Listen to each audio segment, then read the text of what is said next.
Tere hommikust! Mul on hea meel teid tervitada järjekordsel Reviti Kasutajapäeval, mis on väga ilusaks traditsiooniks juba kujunenud. Igal kevadel Arukad süsteemid OÜ korraldab. 6. või 7. kord juba, lugemine on natuke sassis. Minu jaoks on see esimene kord. Ma liitusin Arukadi meeskonnaga sellel aastal. Minu nimi on Karol Ahja ja mina olen müügispetsialist. Tulevikus saate pöörduda minu poole, kui teil on küsimusi litsentside, lepingute, tarkvarauuenduste ja muu taolise osas. Ja tänast kava siis vaadates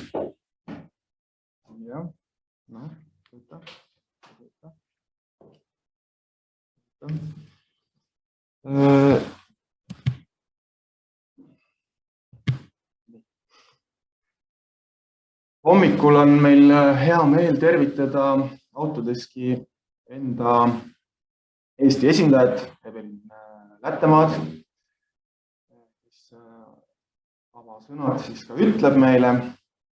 Peale seda räägin mina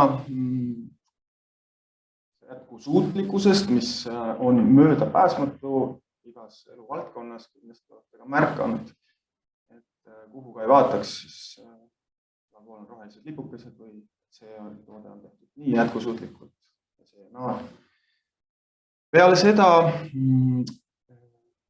siis kõige kohasem ettekanne, meie enda konsultandid teevad ettekande, millest tutvustatakse uutest võimalustest Revitis, mida Autodesk on sinna liitnud, mida arendatakse, kuidas veelgi paremini saate ära kasutada seda tarkvara. Ja peale seda üks põnev lugu, mis päriselt juba on töös ja on reaalajas järgitav.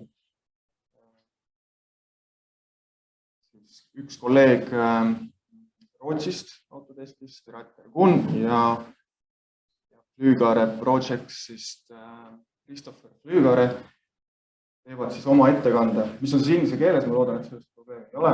Meil on võimalik ka küsimusi esitada, aga me teeme niimoodi, et küsimusi esitage Zoomis või siis esitage need mulle, mina siis suhtlen nendega. Et niimoodi saame paremini asju organiseeritud. Peale seda on lõunapaus, 45 minutit. Loodame, et sellest täiesti piisab. Ja peale lõunapausi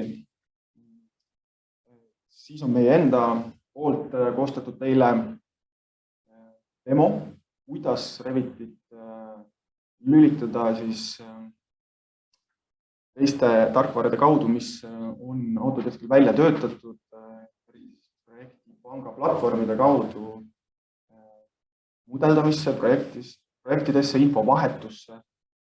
See saab olema nagu selline virtuaalne teatrotükk peaaegu.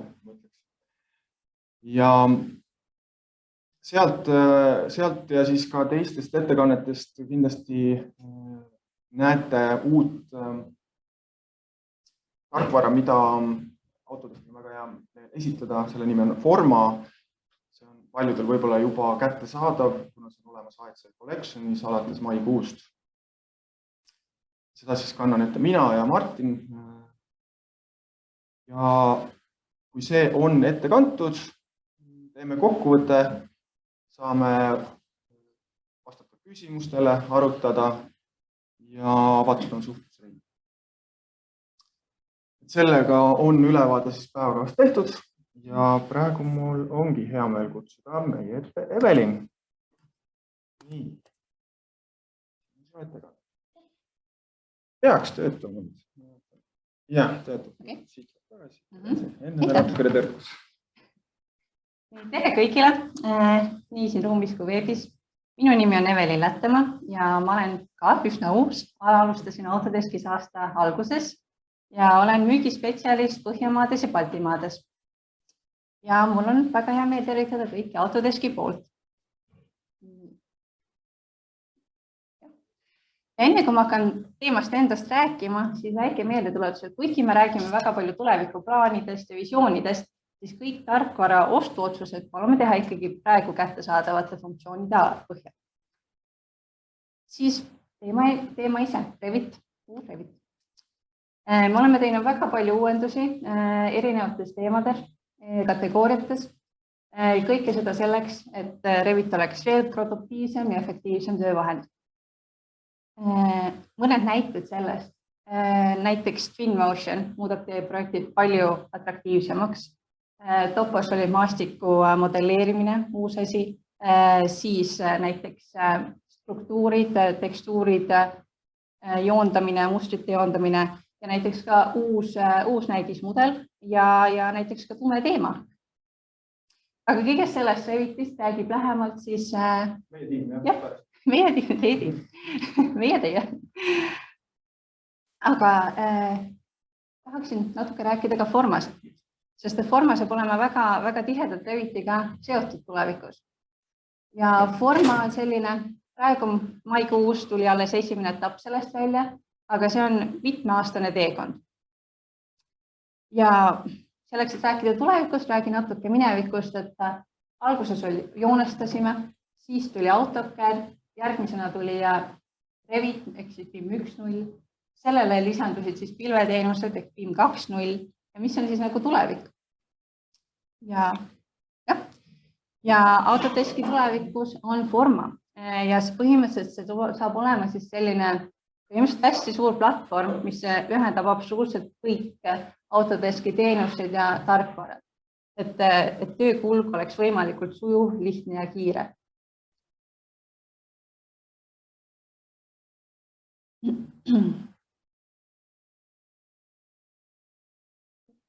Ja miks seda vaja on? Miks me ei ole rahul praeguse Reviti ja pilveteenustega? Me jätkuvalt näeme nii Eestis kui mujal üle maailma projektide efektiivsus, see, kuidas meeskonnad koos töötavad, kuidas info liigub ja ka erinevate meeskondade digitaliseerumise tase on väga erinev. Ehk siis see kogu töökulg ei ole nii efektiivne, kui see tegelikult võiks olla. Samuti kasvavad igasugused nõudmised ja seadused, näiteks tulenevalt just rohelisest mõtteviisist ja kõigest sellest. Ja siis põhimõtteliselt meil ei ole sellist head töövahendit, mis kõike seda liidaks ja aitaks meil oma tööd kiiremini ja paremini teha. Ja Forma esimene etapp keskendub siis planeerimisele varajases staadiumis. Ja miks me alustasime sellest? Sest et targad ja õiged otsused projekti alguses muudavad projekti palju kasumlikumaks, püsite ajakavas ja kõik on lihtsam lõpus. Ja suures osas Forma praegu põhineb siis Spacemaker ja Formiti tarkvaradele, aga nagu ma ütlesin, kogu aeg tuleb midagi juurde. See on mitmeaastane teekond ja uudiseid hakkab tulema. Aga selle minu poolt on kõik. Suur tänu, Evelin.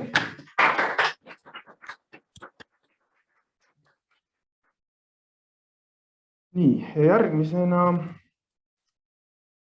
räägimegi siis paar sõna tuleviku visioonist, mis on möödapääsmatu, sellepärast, et lõpmatusel me ei saa inimesed siis rassina ei saa võtta planeedist kõike, mis nende kätte juhtub, sest tasakaal ühel hetkel ei ole enam paigas, planeet ei suuda ennast taas toota. Ja ma räägin siis paljuski just selle põhjal, mida Autodesk on oma klientidelt ise uurinud.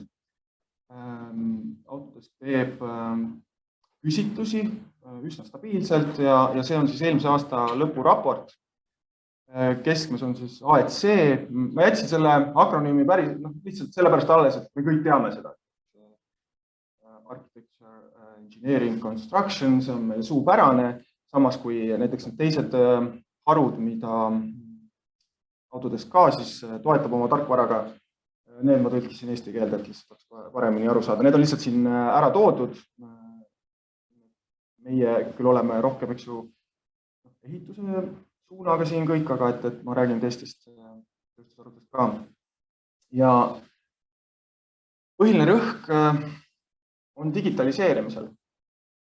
Ja kõik platvormid, kõik uuendused, mis nüüd Autodeski poolt on tulemas, need on just selle jaoks, selle soodustamiseks. Küllap olete käinud erinevatel konverentsidel, lugenud meediaväljaandeid, et digitaliseerimine AEC sektoris natukene võib-olla on takerdunud, ütleme niimoodi. Siin on kõvasti arenguruumi. Ja siin on mõned eelised välja toodud, et mis siis digitaliseerimisega kaasneb. Kindlasti innovatsiooni kasv, sest et koostöö hakkab paremini edenema. Kulude vähendamine, mis on üks tegevus või nähtus, mis avaldub pikemas perspektiivis. Ja klientide rahulolu on kõrgem, sest digitaliseerimisega kaasneb läbipaistvus. Projektide kulgemine, arenemine, et see kõik on paremini nähtav. Ja kui teistest sektoritest rääkida, siis samamoodi Autodeski kliendid nimetavad seda, et nad ootavad väiksemaid kulusid ja innovatsiooni kasvu ja toodete kiirem lansseerimine. Ehituses ei ole see niivõrd oluline, aga tootmises ja meedias kindlasti väga oluline. Nüüd tuleviku oskused ja siin oskused siis töötajatel, eks ole. Järgmistel aastatel siin on ära näidatud, mis on ootused siis ettevõtetel oma töötajatele. Sellised omadused peaksid varsti siis olema kõikidel, kes antud sektoris toimetavad, modelleerimine, automatiseerimine, pilvandmetöötlus, see on ka meil üks täna võtmesõna, sest et rohkem kõik liigub pilve, andmeid on palju, andmeid on vaja, andmeid töötlema, eks ole. Ja turvalisus ja privaatsus, see on ka vajalik. Ja tehnoloogia disaini ja programmeerimise sektoris tuleb siis tehisintellekt, mis järjest rohkem on meie ellu saabumas. Forma väga palju esindatud ja muidugi ka kuhugi tarkvaraarendus ja seesama jätkusuutlikkusele, see ma arvan, et iga esitlus, iga kasutajapäev me räägime sellest järjest rohkem. Seda nägemust või seda visiooni siis toetavad ka kõik Eestis tehtud raportid ja visioon dokumendid, sellepärast et IKT sektoris üldiselt laiemalt nähakse kasvu järgmise 10 aasta jooksul peaaegu 55%. Kui teistes tööstusharudes vaikselt hakkab langema, see tähendab nagu liigub siis selle poole, et järjest rohkem hakkame kasutama automatiseerimist ja igal pool võib-olla ise liikuvaid sõidukeid ja nii edasi. Nüüd edusammud AEC sektoris jätkusuutlikkuses on suured tänu siis sellele samale digitaliseerimisele. Ja need teised tööstusharud on siin just ära toodud, et disain ja tootmine ja meedia meelelahutus on just nagu sammukes on maas. Siin on muidugi väga hea seletus selle. Mis on siis järgmisel slaidil ära toodud. AEC sektor lihtsalt praegu ongi väga suur saasteallikas. ÜRO keskkonnaprogrammi andmetel ligikaudu 40% ülemaailmsest energiatarbimisest kulub hoonete rajamisele ja nende ülalpidamisele. Kui sellele mõelda, meie elame sellises vöötmes, kus kui midagi põletada ei saa talvel, siis ei saagi elada, kust me selle sooja saame. Siin on nagu oma tõde taga ja sellega kindlasti oletegi juba tuttavad, et ammu tegeldakse. Kui mingi hoone rajatakse, siis see peab olema suurepärase soojapidavusega, et kõik energia, mis sinna sisse pannakse, et see saab võimalikult kaua sees püsiks. No ja lisaks siis loomulikult kasutame ära võimalusi ja innovatsiooni, et energiat toota siis taastuvatest allikatest. Selles mõttes jällegi paradoksaalne, et suvel võivad näiteks päikesepaneelid väga palju energiat toota, aga mis me sellega teeme, meil on vaja seda talvel. Ja sellepärast ongi kohati need kestliku arenguprintsiibid praktikas kuskil paberil, aga päriselt me neid ei järgi, sest väga keeruline on. Ja siin ma olen ka võtnud ühe lõigu siis Eesti raportist, kus käsitletakse ka maakasutust hästi palju. Et kuidas me sellega siis praegu, millises suunas me oleme minemas.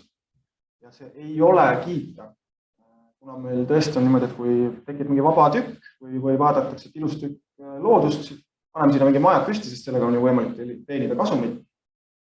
Siis mina olen kuulnud ja võib-olla teie ka, et aastaks 2050 soovitakse Eestis jõuda sinna maale, et uusi maatükke ei eraldata enam ehitiste jaoks. Et kui kuskil mingid ehitamised toimuvad, siis läheb käiku taaskasutus.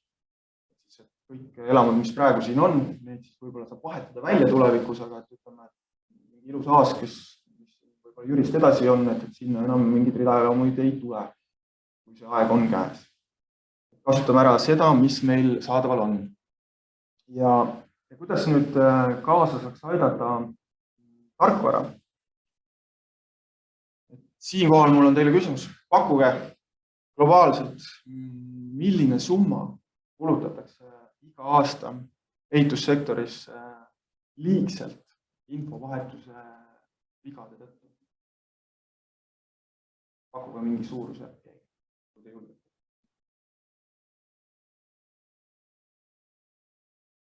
Vaadata mingi kolmandik. Mul oleks vaja summat. Kolmandik on päris julm tegelikult. Kogu maailmas, jah. See on Autodeski uuringute põhjal. Päris hästi. 280 miljardit. See on siis arenguruum. Ja see ei ole pelgalt number, sellepärast, et kui keegi teeb näiteks kuskil arvuti taga vea või infot vahetades vea, siis sealt võib hakata veerema peatamatu lumepall, mis lõpuks võib tähendada kümnetes tonnides mingi ehitusmaterjali valesti paigaldamist ja sellega tuleb paratamatult süsiniku jalajälg väga suur ja lisaks kulutused tööjõule ja kütusele ja nii edasi, eks ole. Ja see lõpeb nüüd kõiki projekte, mitte BIM ja mingi arengumaid ja nii edasi. Jah, just.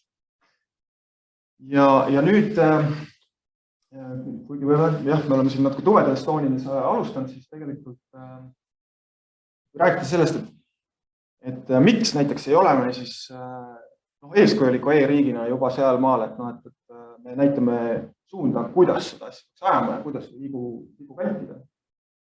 On võib-olla paljuski sellest, et ei teata lihtsalt, mis või kus ja kuidas seda teha. Selle jaoks muidugi ongi Autodeski sarnased ettevõtted, kes toodavad tarkvara ja meie edasimüüjad siis pakume koolitusi, et kõik seda tarkvara saaks ka professionaalselt kasutada. Kõik selle kasu siis kätte saada. Tarkvara muidugi esialgu tundub võib-olla kohati, et miks ma tean selle kulutuse tegema. Pikemas perspektiivis igal juhul tasub ära, sest seda raportis kõik jätkusuutlikkus tugevalt ettevõtte brändil. Meil ei ole veel näiteks sisse viidud hoolsuskohustust, aga Põhjamaades on see juba täiesti olemas. Midagi hakatakse planeerima, siis jah.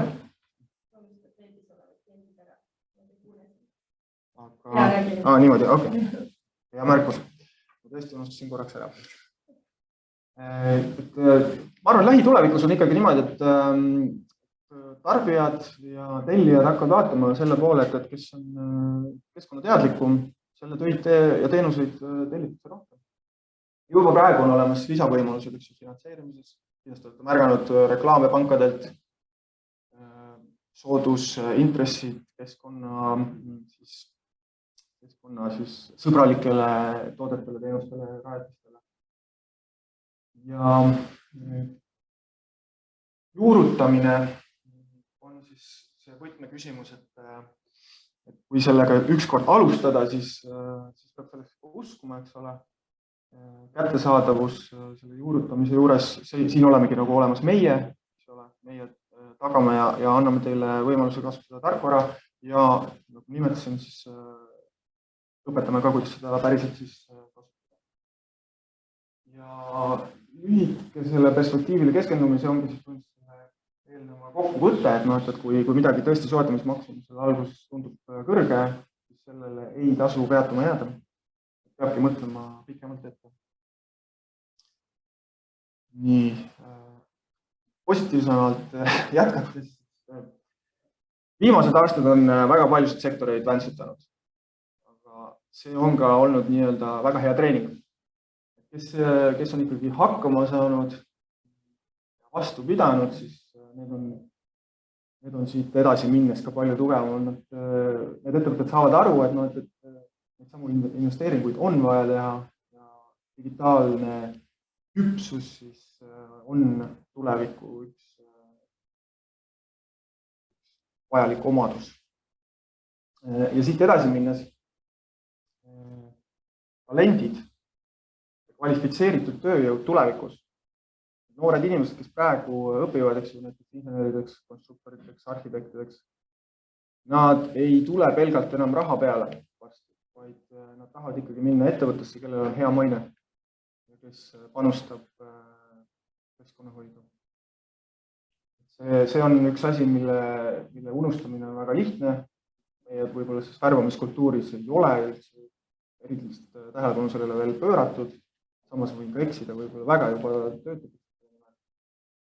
Aga jah, et mitmed juhid lääne kultuuris on juba veendunud, et kui praegu investeerida jätkusuutlikesse teenustesse, siis nendest saabki tulevikus midagi sellist, mille pärast pöördutakse just selle konkreetse ettevõtte poolde, et ahah, teil on see olemas, mul on seda vaja, sest et regulatsioonid lähevad karmimaks.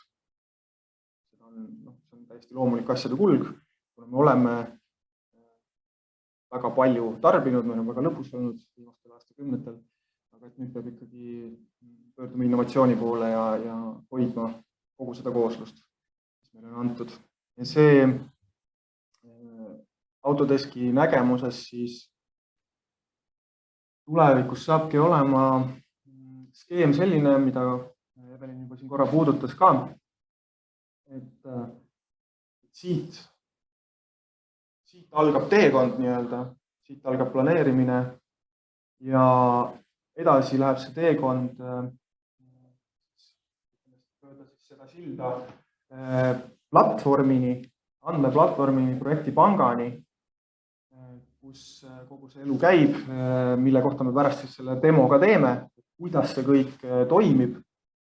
Aga sellega asi ei peatu, et kui projekt on valmis tehtud, siis ta jätkab oma teekonda siin. Ütleme, selle pildi peal Forma on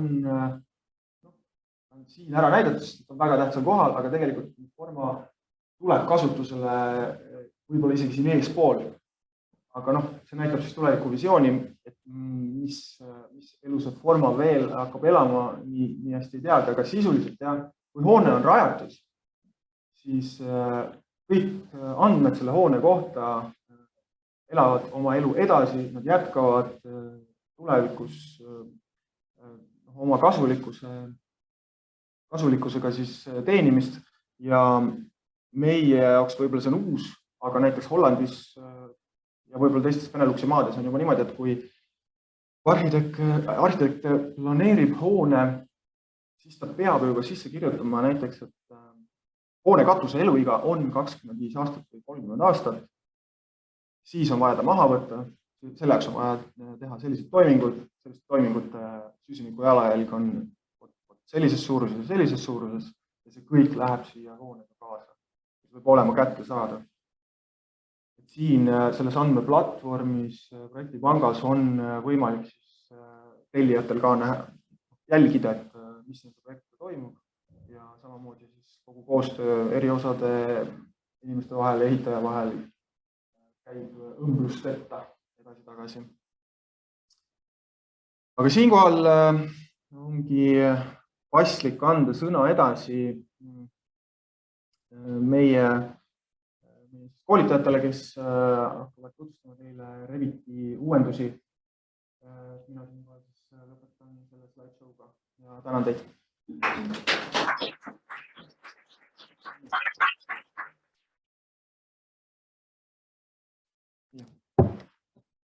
Siia poole ma saan rääkida ei minna.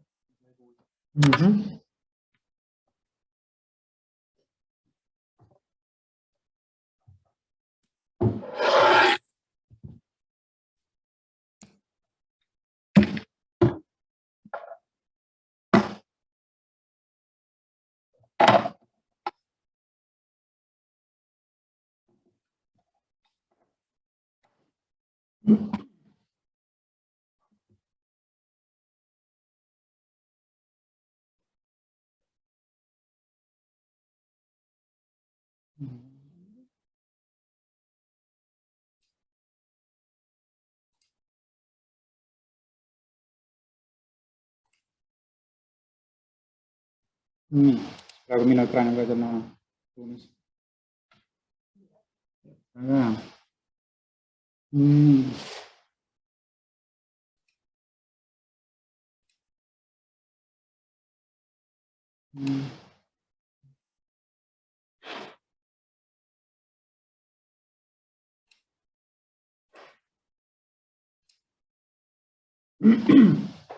Tere ka minu poolt, mina olen Vitali Oltanen, Reviti koolitaja ja mina alustan siis Reviti uuendustest, mis on arhitektuurne ja siis üldosa. Siin on tegelikult juba Evelin väikse sissejuhatuse teinud. Uuendusi on suhteliselt palju. Mõned on olulised, mõned on väga olulised, mõned vähema olulisusega. Kõiki ma ise ei hakka näitama, aga Stoen ja Alar näitavad ka edasi neid. Kohe alguses võib-olla see, et kui te hakkate uue versiooni kasutama, tehke endale natuke elu lihtsamaks.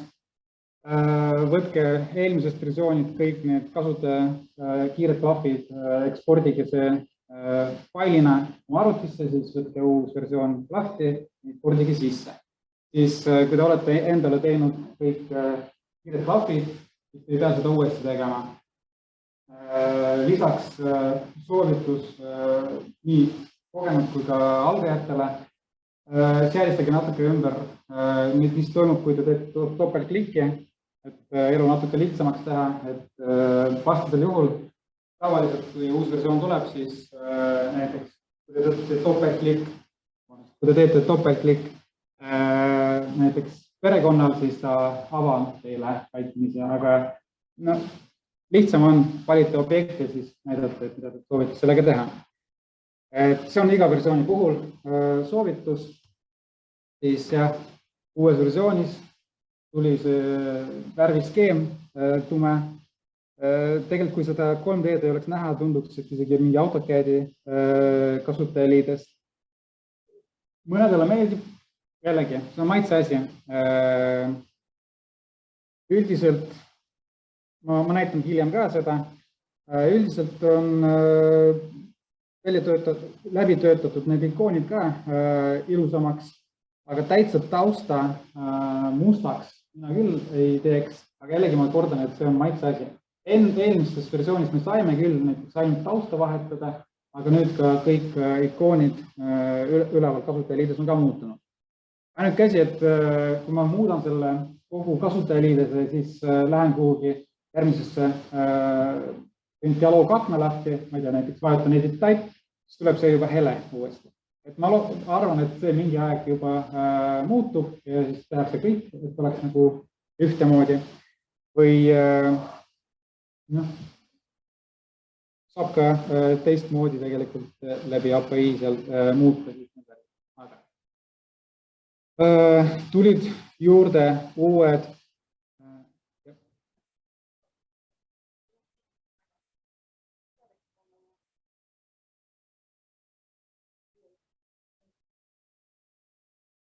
ma äkki panen seal kinni ja ma siin lülitan heli sisse. Vaadake, andke märku, kas praegu, kuidas tundub, on parem või... Okei, väga hea, siis ma püüan siin lähemalt rääkida. Nii, on tekkinud uued nii alusfailid kui ka näidisfailid. Varasemad alusfailid olid mingi 10 aastat vana olla, aga hetkel on kõikidele osadele oma mudel ja siis lingitud kõik ja seal sees on üsna palju asju, mida saab uurida, vaadata, kuidas, mis oli tehtud, on selline ajalooline hoone erinevate väiksemate detailidega, mis on välja modelleeritud ja loomulikult seal, kui esilehe avate, seal on sellised küsimärgid, minge selle peale, vaadake, seal on selline tuur, et näitab, seletab siis, kuidas on selles näidisfailis üles ehitatud. Siis on täiustatud tööbrauseriga, ehk siis nüüd, kui teil on vaja leida mõni vaade, siis palju kiiremini saate seda teha. Otsin üleval ja ta on siis tähetundlik, et kui hakkab sisse toksima, tähetus automaatselt kohe näitab, mis sellega seotud on ja automaatselt dünaamiliselt siis uueneb ja kes püüab seda hierarhiat säilitada, et vaated, plaanid, eraldi, siis 3D eraldi ja nii edasi.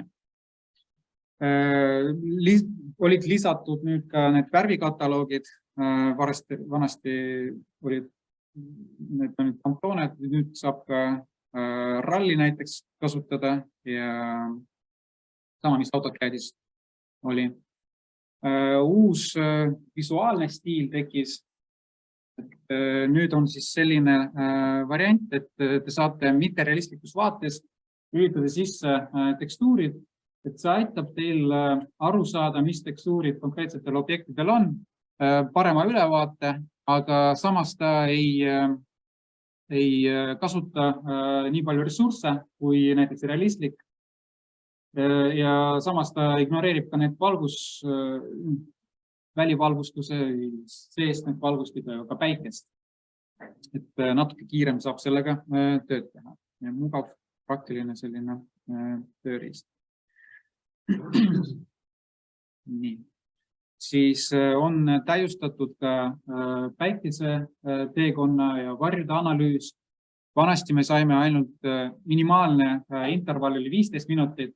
Nüüd saab kasutada kuni minimaalsem 15 sekundit. Ehk siis te saate selle varju väga sujuvalt liikuma panna. Ja saab väga efektseid asju teha. Arvestage muidugi ka sellest, et kui te hakkate seda näiteks tegema mingit visualiseerimist, salvestama, eksportima videosse, siis tõenäoliselt selle realistliku vaatega kindlasti seda ei teeks, sest seal tuleb 1000 kaadrit. Aga must-valge sobib nagu väga hästi ja ka mõned teised ka. Et saab sellist videot eksportida. Oluline täiendus. Ja seda päikese trajektoori saab nüüd muuta ka perspektiivvaates, et kui olete 3Ds kasutanud näiteks ortograafiat, kui soovite kasutada perspektiivi, siis te ei pea nagu välja lülitama ühe ja siis teise vahel nagu vahetama. No ja siis kõige suurim võib-olla uuendus, seda maastikut ma näitan hiljem Revitis endas ka, aga enne varasemates versioonides oli topo surface.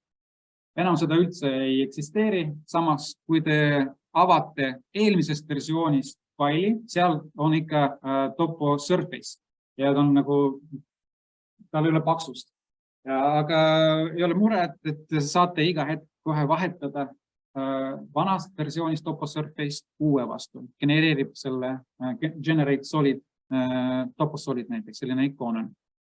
Te saate samamoodi kasutada välised failid, olgu see kas AutoCAD fail või CSV punkti fail ja genereerida automaatselt maastikut. Saate ka punkti haaval seda teha.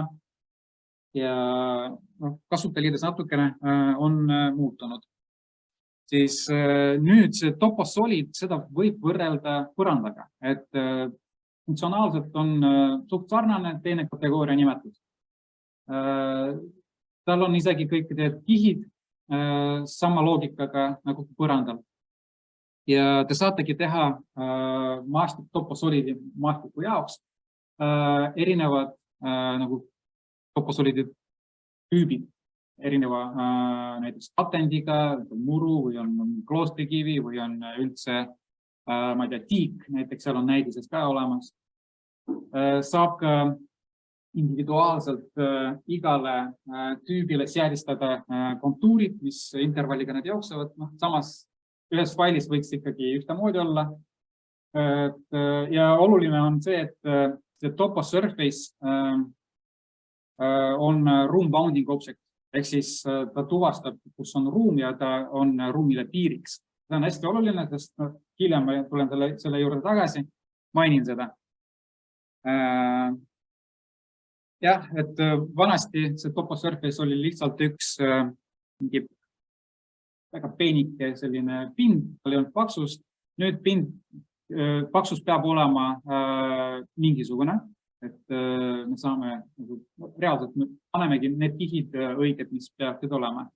Ja enne meil olid subregioonid. Me saime lihtsalt joonestada oma maastikule mingisuguse uue fragmendi, uue pinna, ja ta järgis maastiku kumerusi ja oli kõik. Et me ei saanud seda paksust talle määrata, aga nüüd on selline asi, et meil tekkis subdivision selle subregiooni asemele ja me saame individuaalselt, siit on kaugelt näha, nagu on tee nagu üles kerkinud, saame talle eraldi seadistada kõrguse ja ka eraldi materjali. Ja ta järgib selle maastiku trajektoori.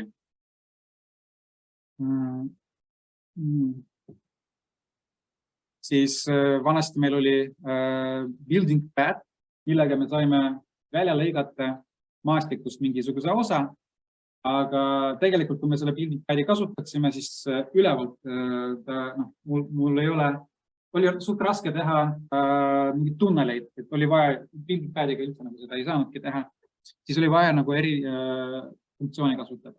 Nüüd selline lõikuv objekt on näiteks võib-olla ka teine toposolid, teine maastiku osa või masselemendid või siis perekonnad, kui ma sellised teen, mis lõikavad. Ja nagu näete, siin on näiteks sein läheb sinna allapoole ja taldmik on olemas. Me saame tavalisi cut-funktsioone kasutada selleks, et lõigata maastikust näiteks selle taldmiku mahu välja, et siis ta ka kalkuleerib õieti, mis on meil välja kaevatava osa, mis on täitev osa. Ja need mahuarvutused on jäänud samasuguseks nagu enne, graded regioon funktsioon, ja ta näitab nii välja kaevatava kui ka täitva pinna. Ja split tool, see oli enne olemas ka, et kui meil on maastik, lihtsalt joonestame jooned sinna peale ja ta jagab selle maastiku osadeks. Ja me saame iga osa anda talle näiteks erinevad toposolidid, nagu erinevad põrandatüübid. Ja loomulikult need toposolidid on host elemendid. Ehk siis, kui ma peale paigutan näiteks piirde või siis teised elemendid, mis on seotud maastikuga näiteks, siis ta paigutab otse maastiku peale ja järgib seda trajektoori ka. Ja saab ka slab edge'i panna külgedele. Nii, aga vormistusest nüüd korraga saate lohistada projekti brauserist mitu vaatet lehele, et ei pea ükshaaval seda tegema ja ta paigutab need enam-vähem kõrvale. Saab kasutada ka view menüüs, view selline instrument, et saate eraldi aknast valida, millised vaated soovite lehele lisada. Ja on nüüd ka võimalus liigutada ühest lehest teisele lehele. Move aligned sheet. Ja siis ta liigutab seda mitte lihtsalt viib üle, aga paigutab täpselt samasse kohta, mis oli ta eelmises lehes. Väga kiiresti saan, kui ma töötan mõnes vaates, saan parem klikk teha, open sheet ja siis ta avab mulle, mis lehel ta asub, et kohe selle lehe vaadata. Ja see on, kes näiteks maastikuga või siis isegi kui põrandaid on muutnud, on tekstuuridega, vaid hatchidega seda teinud pinna, siis teate, kui tüütu see on, et iga pind on omaette tekstuuriga ja nüüd te saate ise seda nagu kohandada, kas ta on nagu omaette tekstuuriga või piirutusega või siis te saate lihtsalt tervenisti seda määrata, et valiku võimalus on nüüd. Siis 2D elemendid, nende paigutus, kui ma liigutan näiteks end to back, end to front, saab nüüd, kui ma liigutasin mõned 2D elemendid esiplaanile, siis ta toimib, see on nähtav niimoodi igal pool, et nii redaktorist, perekonna redaktorist kui ka projektis endas ja ka printimisel. Ja nüüd ma arvan, kes Revit LT-d kasutab, nende jaoks see on kõige suurim võib-olla uuendus, need, mis ma näitasin enne, aga see, et Revit LT-s on nüüd link PDF-i, linkida saab ja importida saab, aga minu meelest on kõige olulisem see, et see topo surface kadus ära. Ja kaasa arvatud ka LT-st, sest LT-s on täpselt samasugune topo solid. See tähendab, et LT-st te saate teha ka näiteks, nimetate selle topo solidi põrandaks ja saate kasutada ruumides selleks, et teha kaldeid näiteks. Et kui eelnevalt seda ei saanud teha, siis nüüd saate seda kasutada ja saab väga palju asju nüüd Revit LT-s ka teha. Nii, kui palju mul, ma jõuan veel. Okei, ma näitan siis selle sama Reviti mudeli, mis just näidisena tuli. Nagu te näete, kasutajaliides on mul nüüd tume. Vaikimisi, muidugi kui ma vahetan lihtsalt selle kasutajaliidesse, siis ta teeb mulle ka musta skeemi. See on puhtalt autokäed. Et kellele meeldib, võib kasutada, aga siit saate iga hetk vahetada värviskeemi ja siis kasutada nagu eelnevalt oli. Ma näitasin ka seda, et me saame mõned objektid näiteks liigutada projektist ühest kohast teise kohta. Näiteks, kui ma lähen siia lehele, ma teen niimoodi, et mul on ühel lehel mingi legend. Valin legendi, parem klikk ja siis on move align to sheet. Näiteks ma saan selle valida ja näitan, millisele lehele ma soovin seda liigutada. See on mul 100, liigutan siis näiteks 103. See on mul siin selles kohas. Oleks muidugi hea, et ma saaks näiteks valida konkreetselt ja siis näiteks paigutaks kohe mitmele, aga see funktsioon on tegelikult täitsa olemas. Näete, nüüd ta liigutas siia. Muide, kes ei tea, et varasemates versioonid oli ka see, et näiteks kui ma valin olemasoleva elemendi, kopeerin selle, näiteks copy to clipboard, valin mitte tavaline paste, vaid võtan paste ja align to selected views.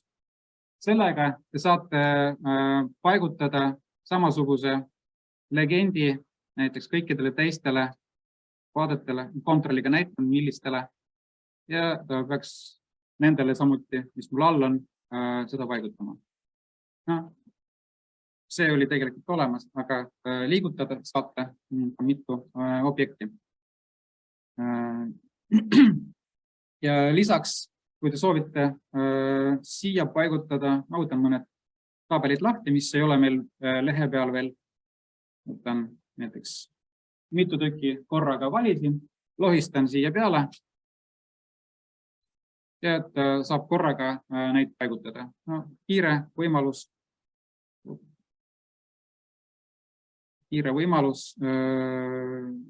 vormistamiseks. Iseenesest see hoone on siis avaneb sellist. Siin ei ole mul hetkel lingitud kõik teised failid, aga hästi suur ala on ja kõik eriosad ja konstruktsioonid kõik on siin sees. Aga kui ma korraks panen need kinni, panen ka kinni ja võtan uue faili, siis näitan need näidisfailid, alusfailid. Et kui ma võtan architectural template ja vaatame korraks selle sama massing as site funktsiooni. Ehk siis visuaalselt natukene on erinev nüüd, võtan topo surface ja sarnaselt nagu põranda joonestamisega, tavaline kontuur, vabandust, ma escape'i vajutan, siis ta kohe tuleb siia ette. Ma liigutan seda natukene siia, see ise ka. Nii, natuke muudan, et oleks teistsugune kuju. Nii, ja 3Ds praegu avan selle. Sellisena ta näeb välja.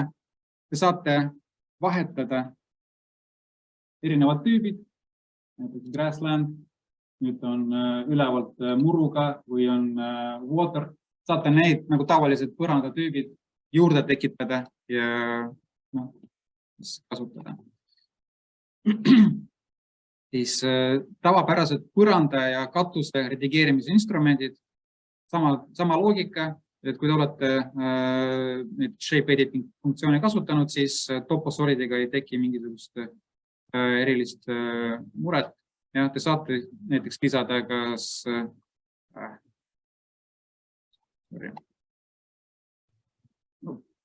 ma võtan punktid pigem. Saab punkte paigutada, saate punkte paigutada ka nii, et ülevalt kirjutada, mis kõrgusele ta läheb. Kas ta läheb kõrgusele absoluut nullist või siis projekti nullist, et kirjutan siia näiteks 1000 ja mul on üsna väike oli see ala. Samamoodi saab ülespoole, allapoole liigutada.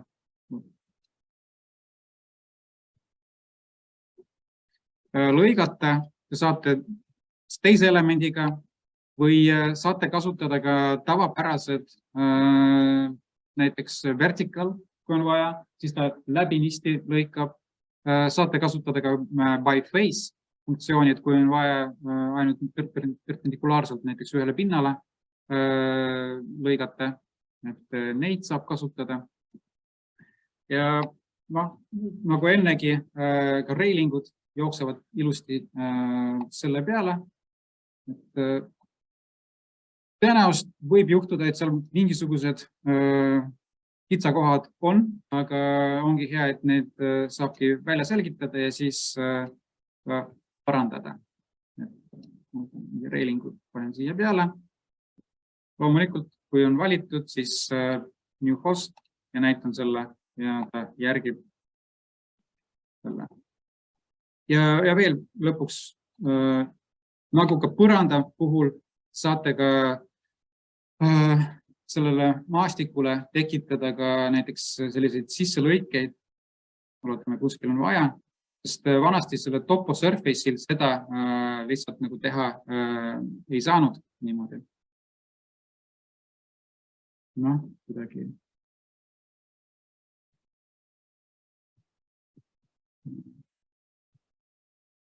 Ja lõikan selle teest ära.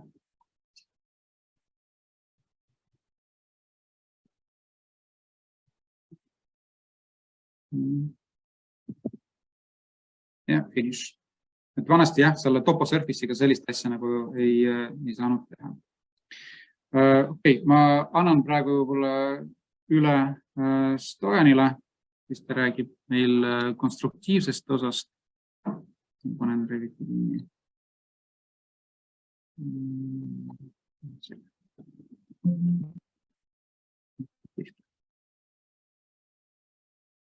Nii. No, seda panin see. Jah. Väga hea. Heli on mul... Läks. Väga hästi. On just näha. Väga hea. Tere kõigile. Minu nimi on Stojan. Paljud juba teavad, kes veel ei tea, siis mina olen Reviti Structure osa konsultant arukaid süsteemides. Ühtlasi ka tegelen Dynamoga, ehk siis Reviti programmeerimise liidesega või visuaalse programmeerimise liidesega ja annan ka Reviti Family koolitusi. Võib-olla olete minuga kokku puutunud läbi ühega neist koolitustest. Vaatan, kas ma saan natukene seda allapoole juutada, sest mind see segab, kui see on täiesti ees. Panen ta siia. Muidu ei näe midagi, ma olen kokku puutunud, milliste tarkvaradega siin all on terve list. Aga osad siis jäid selle bänneri taha sinna peitu. Aja jooksul on erinevaid asju, millega ma olen töötanud, ka AutoCAD-i pealt nii-öelda tulnud ja tean neid muresid ja võlusid, mis seal on. Ja oskan siis võib-olla Revitiga ka seda osa hästi võrrelda. Aga täna ma räägin Reviti uuendustest, Reviti 24. versiooni uuendustest läbi siis structure võtme või sellise structure pilgu.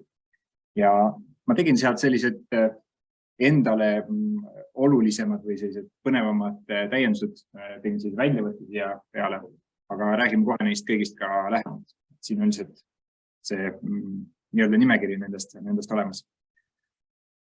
Viimaste Reviti versioonide juures on hästi palju tähelepanu pööratud armatuurile. See on üks suur asi, mis on Revitis palju muutunud ja selles versioonis ka samamoodi siis just freeform rebar, nagu neid Revitis kutsutakse või eesti keeles võib-olla võiks kutsuda vabavormiline armatuur. See on siis selline, mis ei baseeru ühelgi kindlal kujul, nagu meil on need armatuuri painutuskujud, mis meil on siis alguses olemas ja me paneme need oma elemendi sisse ja muudame siis elemendi muutusega neid kujusid kaasa, siis see on selliste keerulisemate kujudega elementide sees olev armatuur. Ja seal on terve rida igasuguseid uuendusi, mis nad siis selles versioonis tegid. Saab armatuuri paremini paigutada. Näiteks meil põikarmatuuril on siis võimalik panna vertikaalne paigutus, kes konstruktsiooniga tegeleb, teab, et on vaja. Varasemalt olid siis armatuurid sellised, et kui meil on kald element, siis armatuur oli elemendiga koos ka kaldu. Nüüd me saame siis armatuuri panna vertikaalseks, aga element jääb ikkagi kaldu. See on väga oluline asi, oluline muudatus. Me saame armatuuri paigutades juba igasuguseid täpsustusi teha, et varem oli vaja mõned asjad teha hiljem, kui armatuur oli paigas, siis nüüd meil on väga palju tööriistu juures selleks, et neid paigutusi teha juba alguses, siis kui me hakkame armatuuri panema. See jälle lihtsustab meil tööd, meil kogu armeerimise töö siis tänu sellele toimub kiiremini ja efektiivsemalt. Samamoodi on siis ka selle armatuuri komplekti või rebar set, ka selle paigutusel on siis võimalik teha teatud tegevusi, siis juba selle seti paigaldamise ajal saame valida, millise servaga see set peab olema paralleelne, et ka seda enne siis teha ei saanud. Lisaks olid need rangid, nende rangide enda puhul, mis on meil siis seal vabavormilises armatuuri sees. Nende rangide puhul varem oli siis raske keerata neid täpselt sellise nurga alla või kuju alla, nagu meil vaja on. Meil on rangidel, ma korraks lähen sinna, kõik kuulevad, ma loodan. On need otsaseosed või see sidumise koht otsas, siis neid on nüüd palju lihtsam keerata ringi selles asendisse, kus vaja on, lihtsalt kasutades tühikuklahvi. Et jällegi varem seda teha ei saanud. Tavalise armatuure sain mõdi pöörata, aga siis sellel freeform rebaril neid stirrappe või range ei olnud võimalik siis mõdi pöörata. Seda siis saab palju lihtsam teha. Ja annab palju suurema kontrolli kohe selle üle, kuidas meie armatuurid siis meie mudelis paiknevad ja kuidas me nendega manipuleerida saame. Armatuurist veel. Armatuur on suur asi, midagi teha ei ole. See on siin palju uuendusi seoses sellega. Ja üks uuendus on siis see, et meil on nüüd võimalik teha täpsemaid armatuuri jooniseid. Varasemalt oli vaja lisaäppe selle jaoks, et teha selliseid ägedaid jooniseid. siis nüüd saab need joonised võtta otse välja Revitist. Ehk kui meil on mingi keeruka kujuga painutatud armatuur, mis ei ole standardne painutuskuju ja meil on vaja loomulikult teha sellest joonist, sellepärast et keegi peab platsidele ära painutama, siis varasemalt oli vaja kas siis ise käsitsi joonestada, teha AutoCADis või siis laadida äpp, siis nüüd on võimalus seda teha otse siin sees. Meil on selline funktsioon, millega me saame siis teha nendest nii-öelda suvaliselt painutatud varrastest tootejoonised või sellist platsijoonised. Ja need vormindamised on ka tehtud palju lihtsamaks. Kui me vaatame armatuuri jooniseid, siis sellele nende tähiste paigutamine on ka kõik tehtud palju lihtsamaks, kui see enne oli. Jällegi annab palju võimalusi juurde, kuidas moodi siis armatuuri selliseid väljavõtteid teha. Ja veel ei lõppe ära armatuuri osa. Jätkame armatuuriga.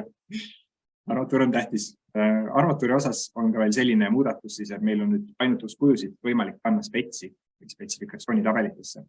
Varasemalt seda võimalust ei olnud. Meil oli võimalik lisada spetsi sisse pilte ja siiamaani on see võimalus. Me saame image'id lisada spetsi, teha sinna kõrvale, kus need sinirohelised pildikesed on, teha sinna selliseid kujusid, nagu me tahame. Aga nüüd saab neid otse võtta siis nende armatuuride järgi.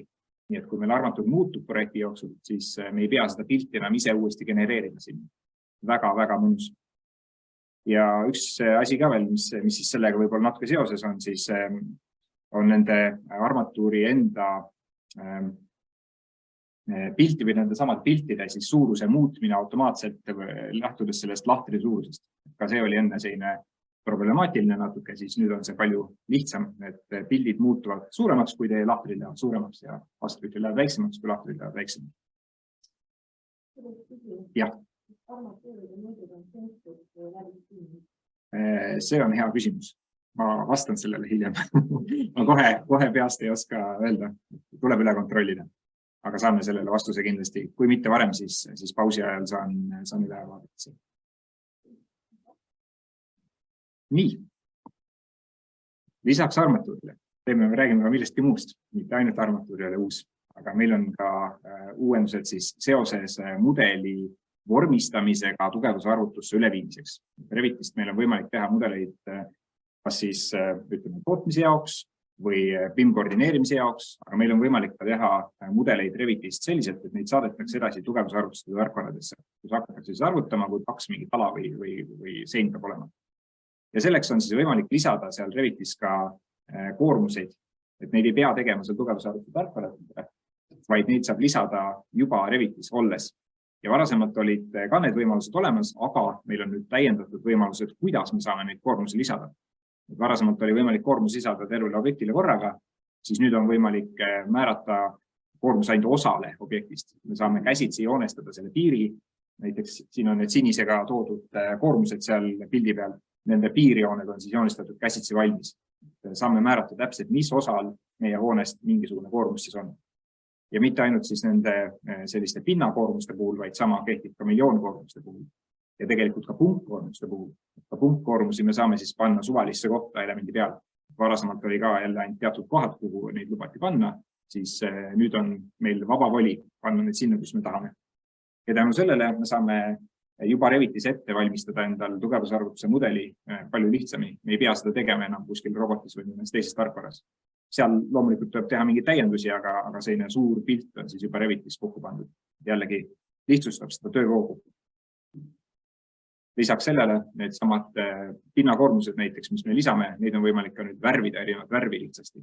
Varasemalt meil olid kõik ühesugused, nad nägid kõik välja sellised nagu selle eelmise pildi peal, siis punased või sinised, aga nad olid kõik ühesugused üle terve hoone. Siis nüüd on võimalik panna sellised värvikoodid külge, et mingi koormus, mis on kuskil tüübis või koormus olukorras, me siis värvime tema näiteks roheliseks, teise värvime siniseks ja paneme ka sinna viirutusi peale. Hästi lihtsaks on see tehtud ja palju kergem on siis eristada kohe Revitis olles, milliste koormustega on tegu. Konstruktsiooni arvutajad on väga rahulised nende muudatustega. Nii, lisaks sellele meil juba eelmises Reviti versioonis tuli välja täiesti uus Reviti analüütilise ja füüsilise mudeli side. Kes konstruktsiooniga tööd teevad, siis teavad, et Revitis on olemas füüsiline mudel, mida te näete, see ilus 3D, aga selle taustal siis on ka konstruktsiooni elementidel olemas analüütiline mudel. see on see mudel, mis läheb meil tugevusarvutustesse. See on täiesti eraldiseisev osa Revitist. Et me ei kanna seda ilusat ägedat vormistatud posti üle, vaid me kanname selle sisu sealt üle andme.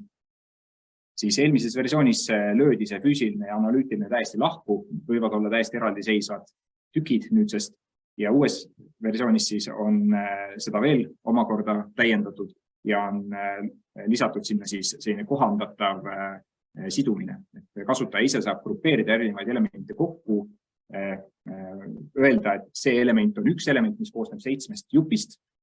Et varasemalt seda võimalik teha ei olnud, varasemalt oli üks element, üks jupp läks tugevusarvutusse ühe tükina.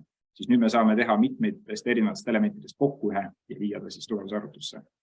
Ja samamoodi me saame siis ühe Reviti elemendi siduda mitme analüütilise mudeliga, mida varem ka teha ei saanud, ja või vastupidi. Mitu analüütilist mudelit siduda ühe füüsilise elemendi. Nii et kes konstruktsioonist on või Reviti konstruktsiooni osaga on kokku puutunud, see teab, et need on vajalikud asjad, sest Reviti konstruktsiooni mudelid oli vaja alati üle täpsustada, täiendada nendes tugevusarvutustes tarkvarades, siis nüüd on see palju lihtsam ja vähem igasuguseid probleeme seal. Reviti ja roboti omavahelist sidet on ka uuendatud, kes robotit kasutab, siis see on ka kindlasti midagi teile. Saate siis paremini üle kanda neid samu uusi asju, mida siis eelmise tööriistaga on lisatud. Kõiki neid analüütilise mudeli täiendusi on siis parem üle viia robotisse ja kõik need igasugused seotud koormused ja muud asjad lähevad Revitisse ka otse üle. Nii et väga mugav. Üks täiesti eriline asi on siis see, et parega element on nüüd võimalik üle kanda, mida enne ei olnud võimalik teha. Lihtsalt panin siia slaidi ka robotil endal olid ka uuendused, kes robotiga tööd teeb ja meid vaatab siin siis, või kui kohapeal on, siis võite vaadata, et siin on robotis ka natukene uuendusi tekkinud. Põhiliselt selle sama sidemega seoses, aga on ka siis täiustatud neid tugevusarvutuste enda osi, seal on mingid maaväärine arvutused, mis tulid uueks ja näiteks prantsuse koodid ja muud asjad tulid sisse. Et ka seda tasub siis vaadata. Jah. Aga roboti kasutaja liigub ikka sama. Jah, see on ikka sama. Nii, ja midagi ka, mis minuga veel haakub peale selle konstruktsiooni oli siis Dynamo visuaalne programmeerimise liides. Seal on mõned uuendused siis Revitis, ka need on siia kiirelt slaidi peale toodud, tähtsamad asjad. Just selle koodi enda koostamise osas on loodud erinevaid funktsioone. Näiteks meil on nüüd taustal töötav tehisintellekt, mis siis üritab meile ette öelda, milliseid koodiblokke meil võiks vaja minna, mis on väga mugav. Ka seda saab kasutada, täitsa soovitan proovida. See kasutab muide interneti ka, nii et kellel on koht, kus tal ei ole interneti, siis saate kasutada eelmist funktsiooni, mis oli tüübipõhine ennustus. Siis nüüd on tehisintellektipõhine ennustus, mis töötab läbi interneti. Väga äge funktsioon. Ja saab ka siis otse näiteks leida koodibloki kohta infot Dynamo sees. Varem pidi selleks minema Dynamo Helpi netis, et vaatama, mis asi on näiteks point by coordinates, mida see koodiblokk teeb, siis nüüd on see info otse olemas Dynamo sees, väga mugav. Ja saab ka lihtsamini tuua siis teistest failidest juba valmistatud skripte sisse. Et varasemalt pidi minema teise skripti, tegema copy, tulema enda skripti tagasi, tegema paste, siis nüüd saab ühe menüü funktsiooniga sealt skriptist võtta kõik asja enda skripti sisse, nii et väga mugav lahendus ka. Ja ka playerist tehti uuendusi, nii et kes Dynamo playerit kasutab, mitte ei kasuta seda kodeerimise osa ennast, vaid siis playerit, siis ka playeris on väga ägedad muudatused ja uuendused, nii et seal tasub ka täiesti vaadata, mis seal on, aga sellist põhiliselt mina siis panin siia on see, et me näeme tekkinud probleeme, mida varem ei näinud ja saame ka näha, kui mingid paketid on puudu, mis varasemalt oli võimalik ainult läbi selle Dynamo põhiakna, et me nägime mingi pakett on laadima. Nii et väga hästi on võimalik siis oma skripte koostada ja kiiremini ja efektiivsemalt. Nii, aga mina tänan, kui teil on küsimusi, siis pärast saate küsida. Annan sõna edasi alla.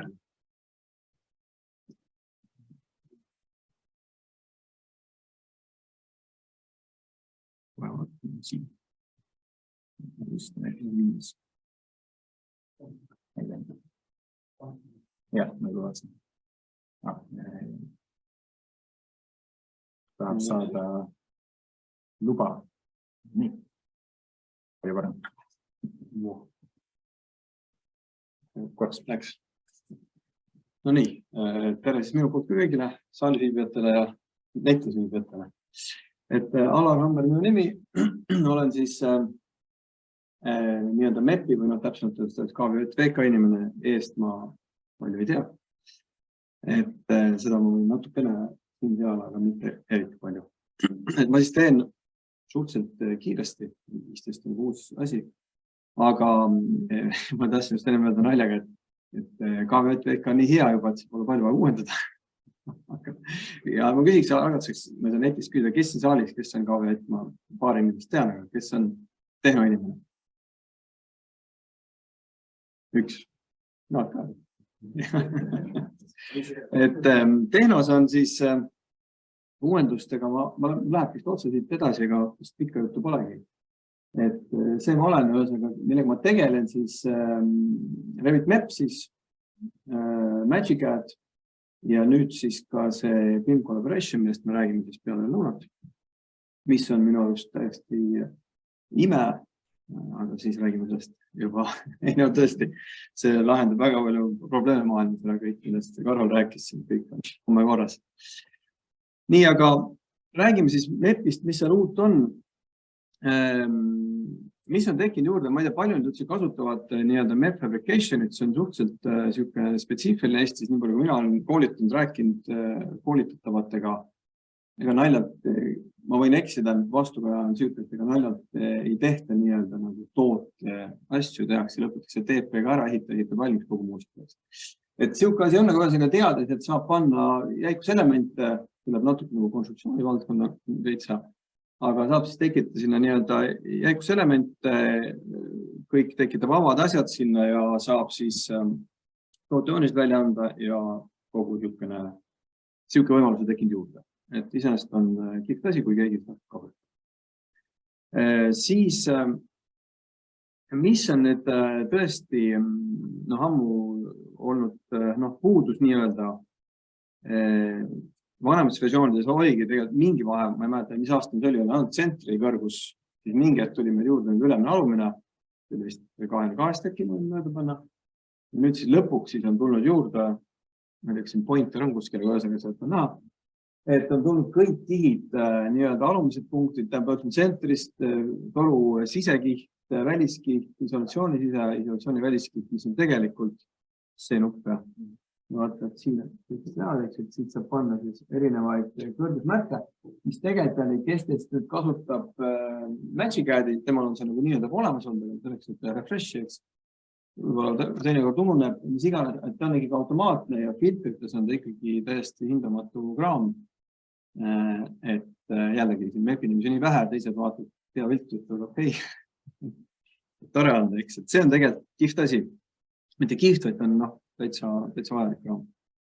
No ja mille järgi saab kindlasti siis, nagu ma ütlesin, filtrites erinevaid funktsioone, et kasutada midagi peita, midagi näidata, midagi mis iganes teema.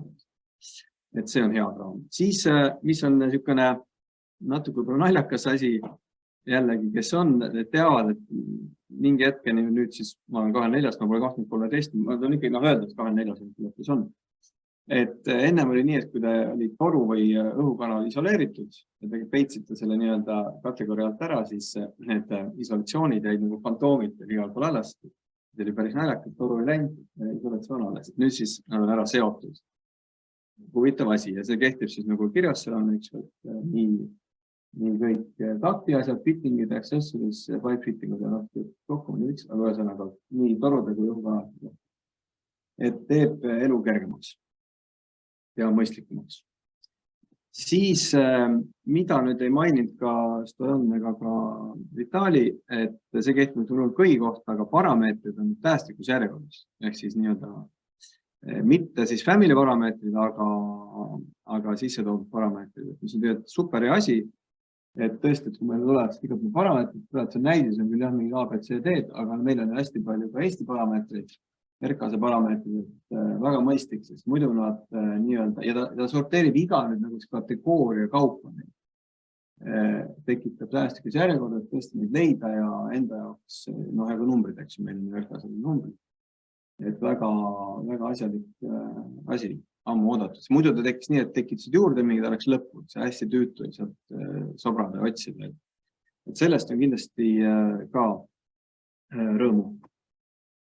Siis, mis on tulnud energiamudel, kes nüüd seda kasutab, siis kui enne sai energiamudelit teha kogu hoone peale, väike maja okei, aga suured hooned võis olla, noh, tüütu nüüd saab ühesõnaga siis nii-öelda tekitada nii-öelda kast sinna ümber ja täpselt nii suur, nagu ta on, selle kohta ta teeb. Suht spetsiifiline asi, aga aitab nii-öelda kirjeldada protsessi. Et siukene abi väikevahendite juurde.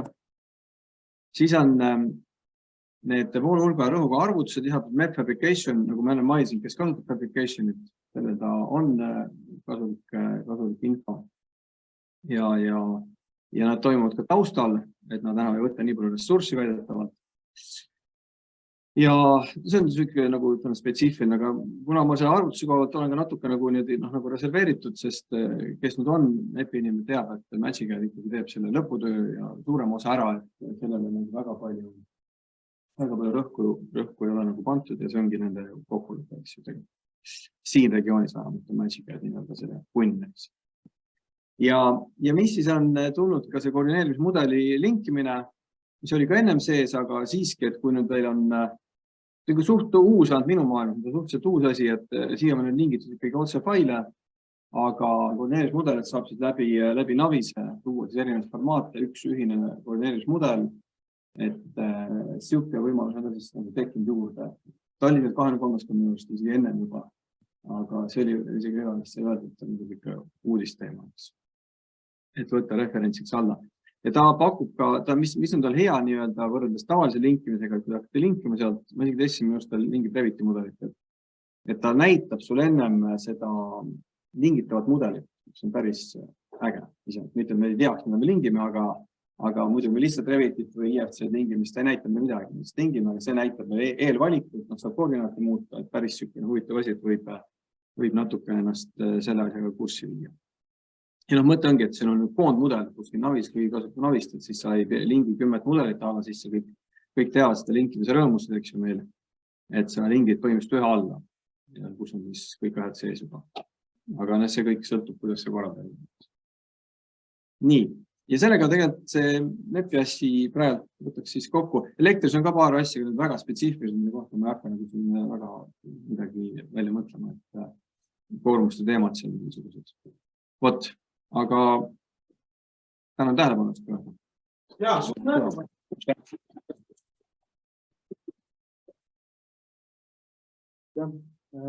Alar, Stojan ja Vitali on siis meie koolitajad, väga kogenud, sõbralikud, nägite, jammustavad. Et igal hetkel, kui tunnete, et jääb puudu ja on vaja, siis pöörduge ja meie aitame siit edasi. Technology, yeah. Thanks. So Pirat and Christopher will now make a presentation about a real life project they've been working on, and this should be quite interesting to us. So go ahead, guys. The stage is yours. Thank you, Christopher. Thanks. You're going to share your screen, I guess. Yeah, I'll share my screen. Give me a second here. Here we go. There you go. Okay, I guess you should see my screen now. So maybe a little short information about what we're going to talk about today. So it's a class we held in Autodesk University last year in October. So everything that we show you now is available there. So you can go in on their website and have a look basically of like this presentation, but also there's some other material there. Yeah. Sorry, Christopher.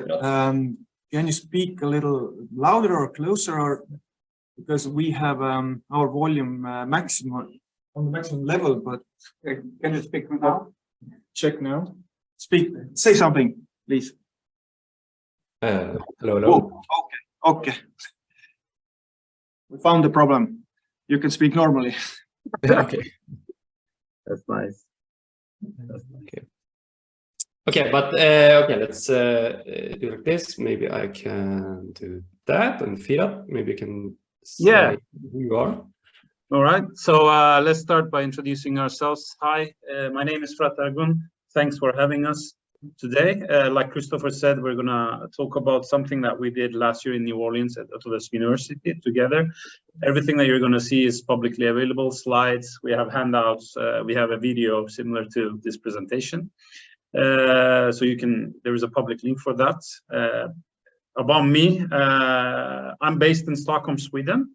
I'm originally from South Coast Turkey, but it's been 15 years here now in the Nordics. I hold a degree, master's degree on geodesy and geoinformatics, did different roles. I was a land surveyor to start with, did a lot of photogrammetry, laser scanning, traditional land surveying. I moved to Leica Geosystems before coming to Autodesk to do product management.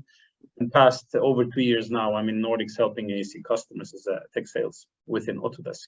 I'm a big data and cloud-based technology enthusiast. You're going to see a part of it in today's presentation. I'm very open to networking and connecting. You can always connect with me on LinkedIn, and I'm happy to assist at any time about this presentation or any topic that I can help you with. Thank you so much. Next slide. Give me a second. Yeah. So my name is Kristoffer Flygare. I'm Swedish, but I work in Germany right now and since a couple of years, and I am an independent BIM consultant. So I've been a couple of years in the industry, and I've been MEP designer. That's kind of my background, and energy engineering was my education. So I worked like that for a couple of years and did a lot of like ventilation design and piping, things like that. And then I moved over to BIM maybe, about 3 years ago, I guess. So I've been involved in some projects with, for example, Bravida, which is the project we're going to talk about today then, but also other things. And right now I'm more kind of into the developing tools and kind of software, that kind of stuff. But I am a big techie, like I really love technology, and I like that a lot of things like we talk about today, it's quite easy to grasp, even if you don't have like a programmer background or anything. Like I don't have that, but you can kind of take it to heart quite easily, or way more easily than you would, just straight up programming or whatever. So I really like that. Yeah, we have a little movie that we made actually. So let's see if this works well. Let me know if you can't hear anything, but yeah, here we go. Bravida is an electrical and mechanical contracting company based in the Nordic countries of Europe. We have some 12,000 employees. We are 150 locations. We install ventilation, electrical components, and sprinkler and firefighting equipment.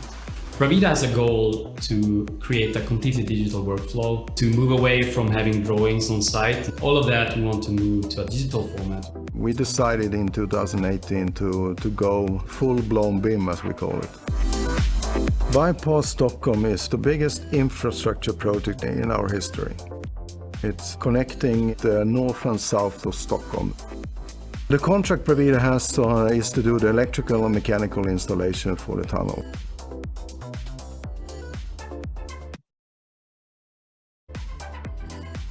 We're talking about 76 transformers, we're talking about 228 UPSs, and 20,000 lighting fixtures, 23,000 sprinkler heads, and 70 kilometer sprinkler piping. Bravida has a goal in Bypass Stockholm to reduce the amount of environmental impact we have. Going to digitalization, we believe that we are going to save a lot of energy and a lot of emissions. We want to use our 5D model in ways that we couldn't have used a drawing before. By 5D model, I'm talking about a 3D model that's connected to a lot of different information that's not in a 3D format. Forge uses our Revit model as a foundation. We have it connected, which means that we can do things like predictive maintenance. We can evaluate how a project is going, and then we can make decisions based upon that. Autodesk pushed us to perform better and to explore different things that we didn't think about. We saw that we would have actually 50% cost savings of moving to Revit because of automation and ease of work. The Revit Dynamo combination would give us 87% cost reduction, and that makes it possible for us to have a small team that's nimble, that can react to changes quickly. We could see that we could downsize the cable trays and the cable support that were in the first design. We saved money, and we saved 530,000 tons of carbon dioxide emissions. This is an industry changer. With cloud collaboration, we are seeing immense gain in productivity. What excites me most about the future in construction is how information is going to be so powerful. We're doing things now that we couldn't have done before. The future of MEP is looking very bright.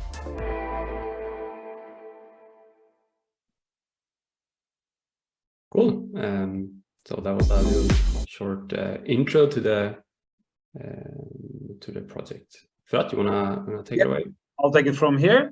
Thank you. Now a little bit agenda for the for today's on what we're about to tell you. I also put for everyone's interest for future references, put it on the chat, the hyperlink to the class that we mentioned. So the agenda would be I will talk about, we will mention who Bravida is for those who might not know about Bravida. So a little bit of background about the company that made this happen. The project, the famous project Bypass project here in Stockholm, because the infrastructure project in the history of Sweden, actually. We're going to talk a little bit figures around that. Then we're going to talk about some goals, what and why. Why Bravida took this journey, going full-blown BIM, as they call it. The solutions, obviously, everybody would be interested in is we will try to touch on those, what kind of different technologies, both from Autodesk and for third parties involved. We will try to give a sneak peek around that. More details are on the handouts and the presentations on the hyperlink I shared. And of course, what's to come. Maybe some of it already achieved in real life. We can mention those, but yeah, there's always ambition both for Bravida and Christopher personally to always use technological advancements within BIM space. Bravida, yeah. So Bravida is a MEP contractor. They are the biggest, or one of the biggest, if not the biggest, in Scandinavia, with offices all around Norway, Denmark, Sweden, and Finland. You can see the figures yourself, quite populated with number of employees and a lot of customers, I would say. I mean, that's easy to say for Bravida. They do take a lot of different projects from, data centers to residential to infrastructure and everything. I think that's enough about the Bravida. A little bit about the project in Swedish. It's called Förbifart Stockholm. It's here in south, connecting the south to the north, going through the center of Stockholm. 21-kilometer project, which Christopher, correct me if I'm wrong, it's 17 or 18K tunnel, right? So yeah. It's if not mistaken, one of the longest urban tunnels actually in the globe that is being built now. It's going to go, the aim is that it can withstand 140,000 vehicles a day when it's done. The construction cost will be around $4 billion. I'm sure it will go it will go overboard maybe over the years. And Bravida is having the two of the 5 biggest MEP contracts with all the lighting fixtures and HVAC in the video that you saw Christopher were describing. So it's kind of a big contract. That's why they really said, like, okay, if we're gonna go all in BIM, this might as well be the right project for us.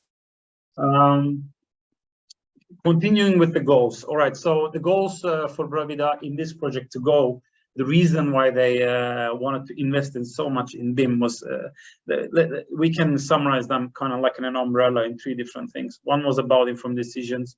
The other one was about efficient design process, and then the perfect execution. We will talk more about these in the future slides and give you samples, what it really translates into, what is informed decision, what is efficient design process, and perfect execution. But if you go to the next slide, I can explain why they went after that. Informed decision was around, in Bravida, the people in the field, the CEO in the office, the project manager in the office, people collaborating from outside, like Christopher sitting in Germany, they all said, like, we all want to see the same thing. So the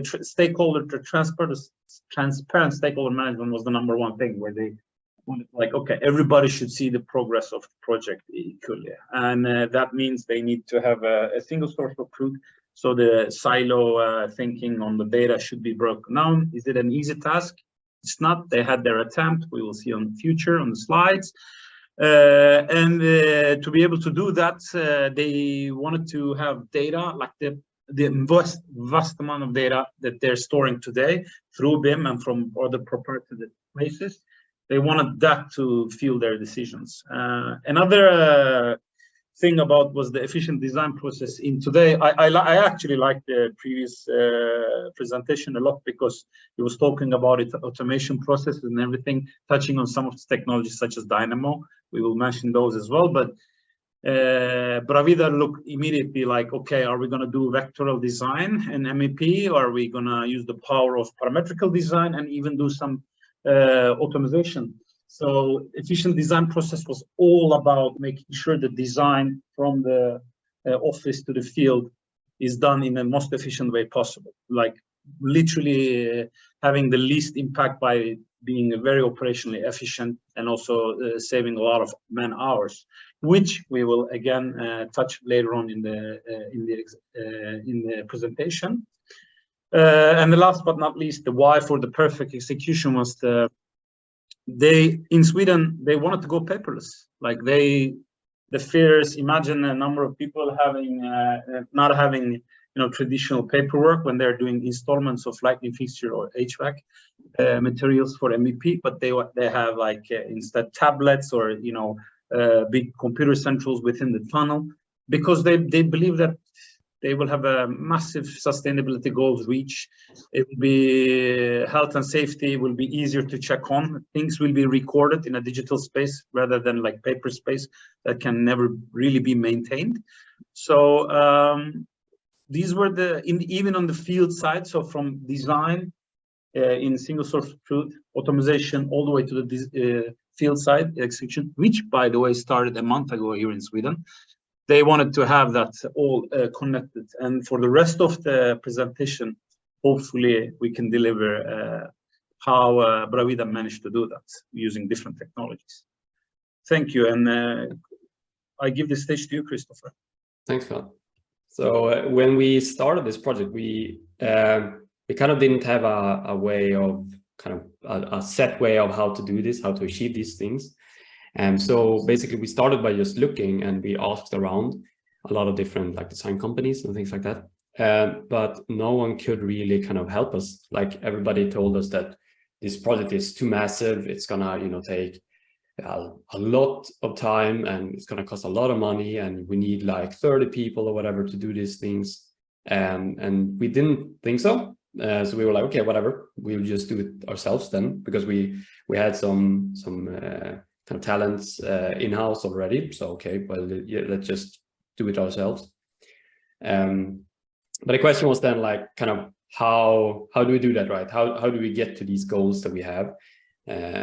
So if we split it in per goal, we kind of came to the insight that, okay, so if we want to have informed decisions, we need to understand the project health, right? We need to know what's happening in the project, how is it going? And we also need to be able to access the information, like Frat was talking about, that like you have people working in like other countries, for example, but also other offices and also different places in a city.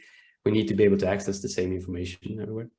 And we also need some easy tools, because we don't want the tool to be very advanced in how you use it. We want, everyone to be able to pick up this thing and use it, basically.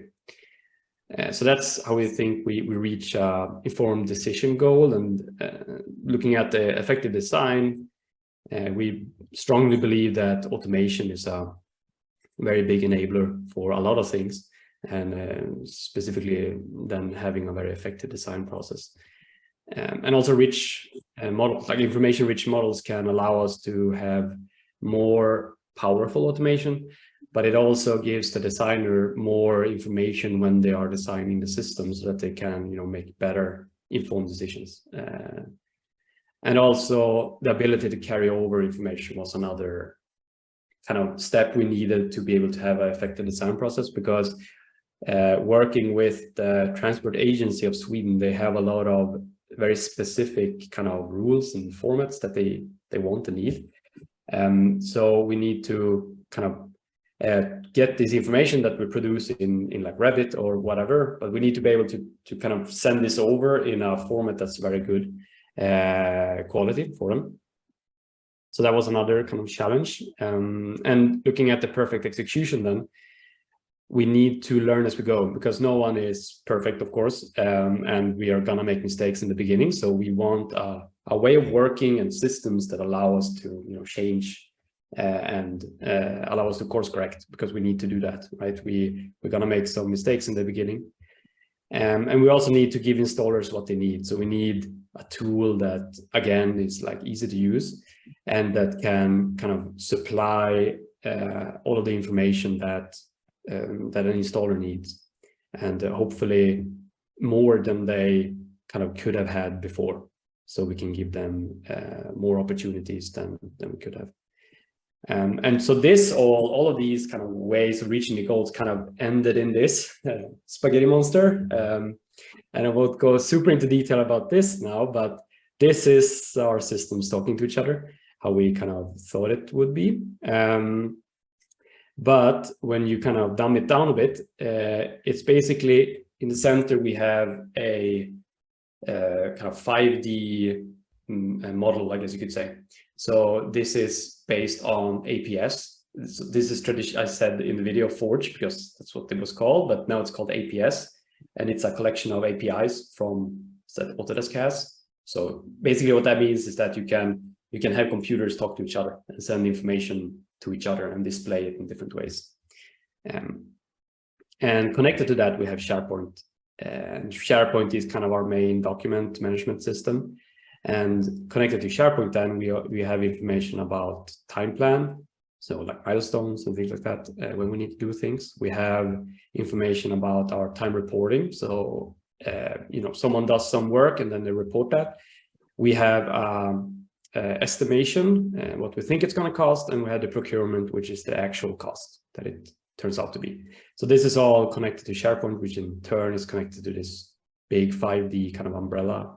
Connected to that, we also have Autodesk Construction Cloud, or ACC, which is connected through some APIs. There's the image of the APIs there, so it's the viewer and derivative API that's called, if you know a bit about APS, but there are quite some different ways to communicate, but that's how we send the data over to this 5D model then. And on ACC then, we have well, drawing files. We have AutoCAD, Civil 3D, Navisworks, and Revit files, and they all kind of fulfill different purposes, of course. So DWGs, for example, we send over to the client, and then we also have build, which is kind of the front end, you could call it, to the installer and to the person on site, and that is where you kind of communicate checklists and forms and issues and everything that you need on site. And then we also have a logistical system, and we also have a requirement system. So that's basically thousands and thousands of requirements for the project that is connected to physical objects. So we know we can look in this model and be like, okay, what requirement does this object have, and then we can look at that, and also we can see, you know, the logistical status of it. So this is the kind of big kind of software solution that we kind of built to have informed decisions, because we believe that this Forge application would allow that. But you can look at this in a different way. Maybe you can talk about that. I'll take it from here. Thank you, Christopher. So what essentially Christopher showed was, you know, the columns and the rows and all that blueprint of what Revit managed to do with some overlay of the technologies used.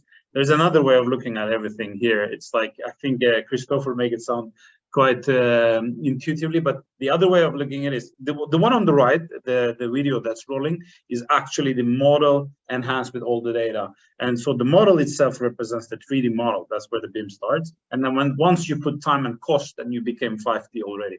Everything else on the different columns, on whether that's a physical server or another cloud server like SharePoint, Christopher was saying, they are all connected using API technology, in this case, APS, which is previously known as, maybe to some of you in the crowd, as Forge, which he also mentioned in the video. And I've tried to share the link to that for anybody, any enthusiasts of big data or people who want like more about it. I put a link to the chat as well.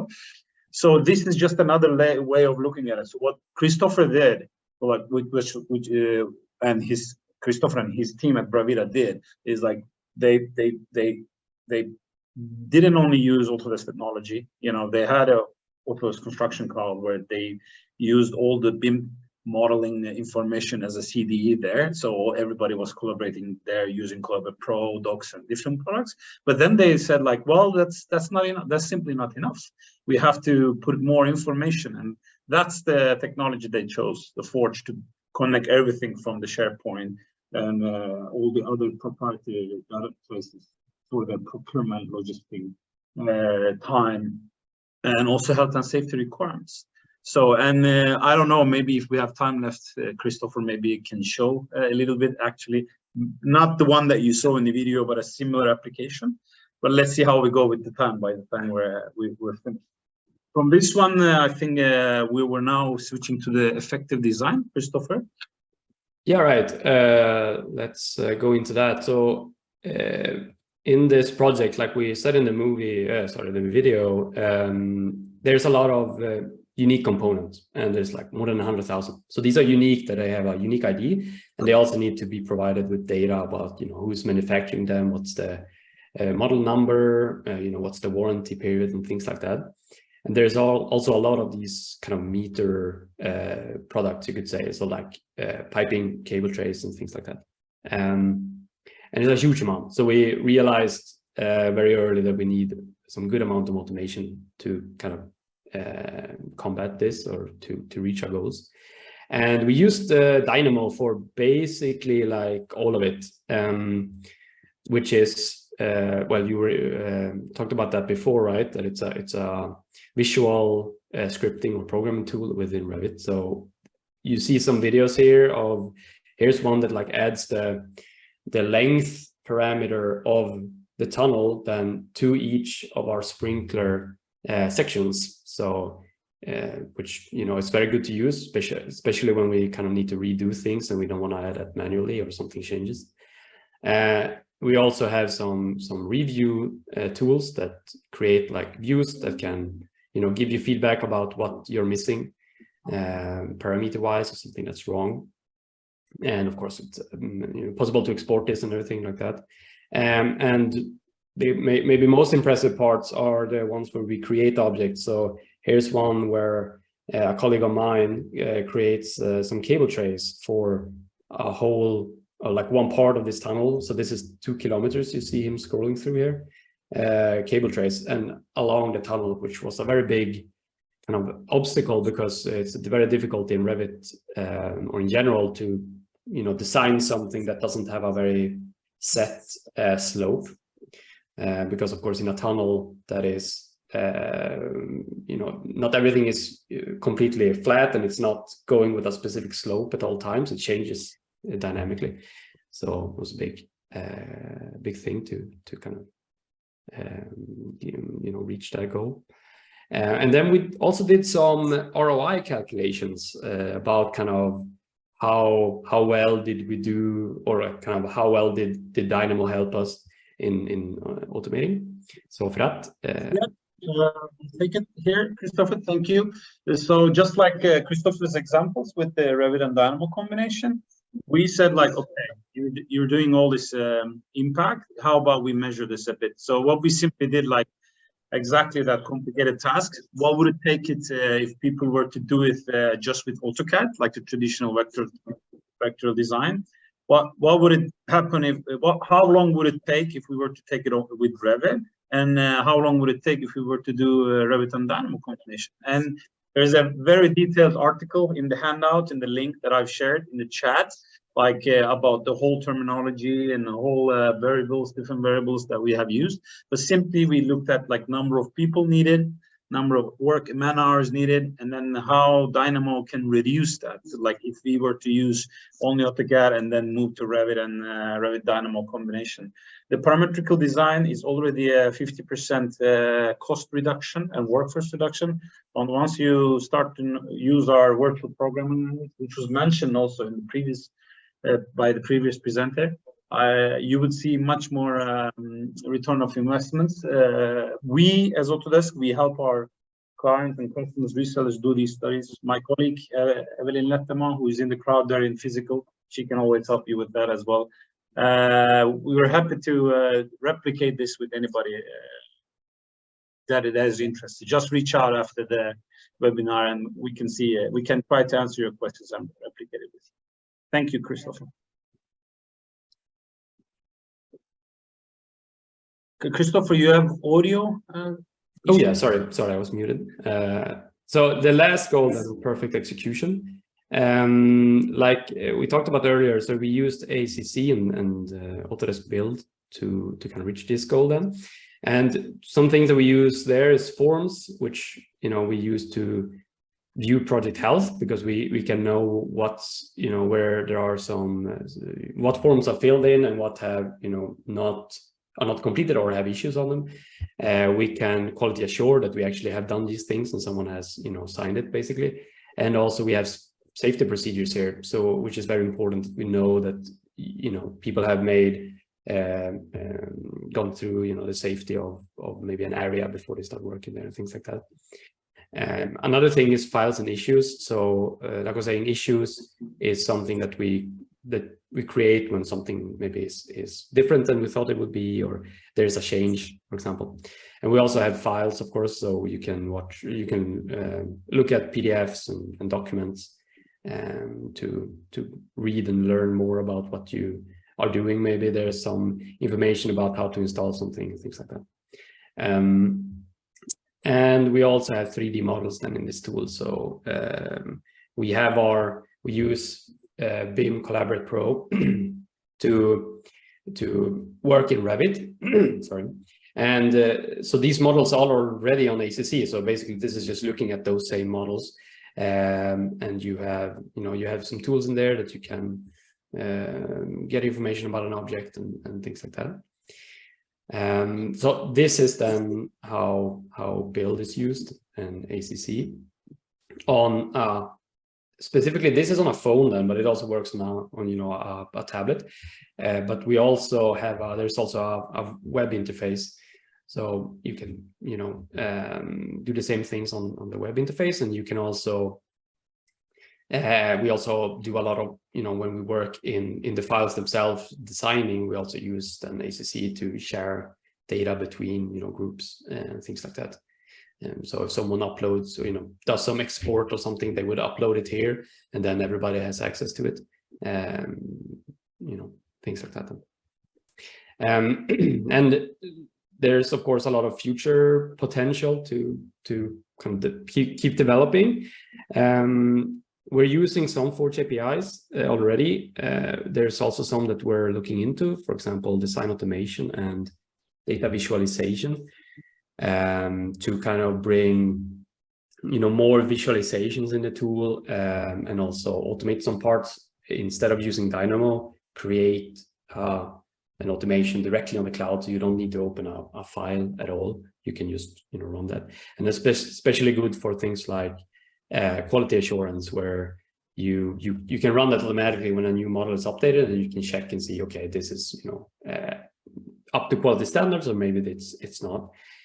And also some things that we are definitely interested in, but not sure it's super available for this project, but that's like reality capture, for example, which is very cool to capture an actual project kind of in real life, but have it as a digital asset. And would be very cool. And something 10 years, man, maybe you'll start doing it. It's gonna be 10 years in the project, so.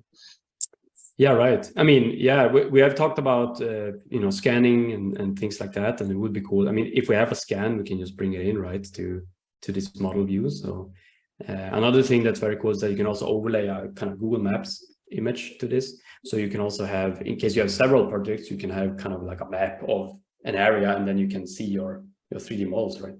It's very cool. Which again give a lot of information to a person who, instead of looking at a drawing and understanding a drawing, they can look at a 3D kind of world where the buildings are and the information is, which is way easier to understand, especially if you don't have a background in engineering and you're not used to looking at drawings. But we also did some experimentation with VR. So this is the Wild kind of plugin for ACC, BIM 360, but also you can have it like standalone on Revit. So you can basically send your model up to, you can convert it into a VR model, and then you can walk in it and you can have meetings in it, which is very promising. And we also looked a bit at sensor data. That's not really relevant for this exact project, but it's extremely cool. So this one, sensor data, uses actually the visualization API to kind of show this and show tooltips and things like that. And we're actually using this one already to show tooltips for issues. So right now it's like you open up all these models and you can load in the issues that are in the project, and they are placed in the place where you place them in the ACC. And you hover them and you get, a little short information about what it is, and you can click it, and then you jump to the actual issue, so you can change it or something like that, which is very, useful to kind of understand the project. And you can also then, of course, make it, create these like color fills on rooms or objects. And in this, we have some, links, but please go to the link that Frat shared. So you can get this and way more information there. Yeah, that's basically what we had, I think, right? I think so. How are we doing on time? Are we all right? Are we taking questions, or now maybe? We have some minutes. Thank you, guys. It was very thorough and very interesting, and something to look forward to. Of course, we don't have such big projects here in Estonia, although we might have something in the future. Rail Baltica, it's going to be big, but 3.8 million. Yeah, Firat mentioned that there were like planned mistakes already. Did you have any like big mistakes, or how did you handle them, Christopher? No, I wouldn't call any big mistakes. I think what something that maybe we should have put more focus on is like quality insurance for our models, which we did a lot of automations and things like that, but I think that one fell a bit to the wayside, a bit more than it maybe should have done. So of course, like things where we need to do, or like that we have worse quality that we don't know of that we could have known, basically. So I think that's maybe something that's a learnable thing. That's like, okay, if you set up some automations, then a very good thing is to set up some basic ways to quality check your models, because when you're sitting and doing the design, it's way easier, right, to correct something that you've done wrong instead of after you already submitted it and then have to do a new thing. So I think that's something, definitely. And by the way, if you're interested, I can show you. I have a little demo here, and not of this project, but if people are interested, I can show you. Yes. Yeah.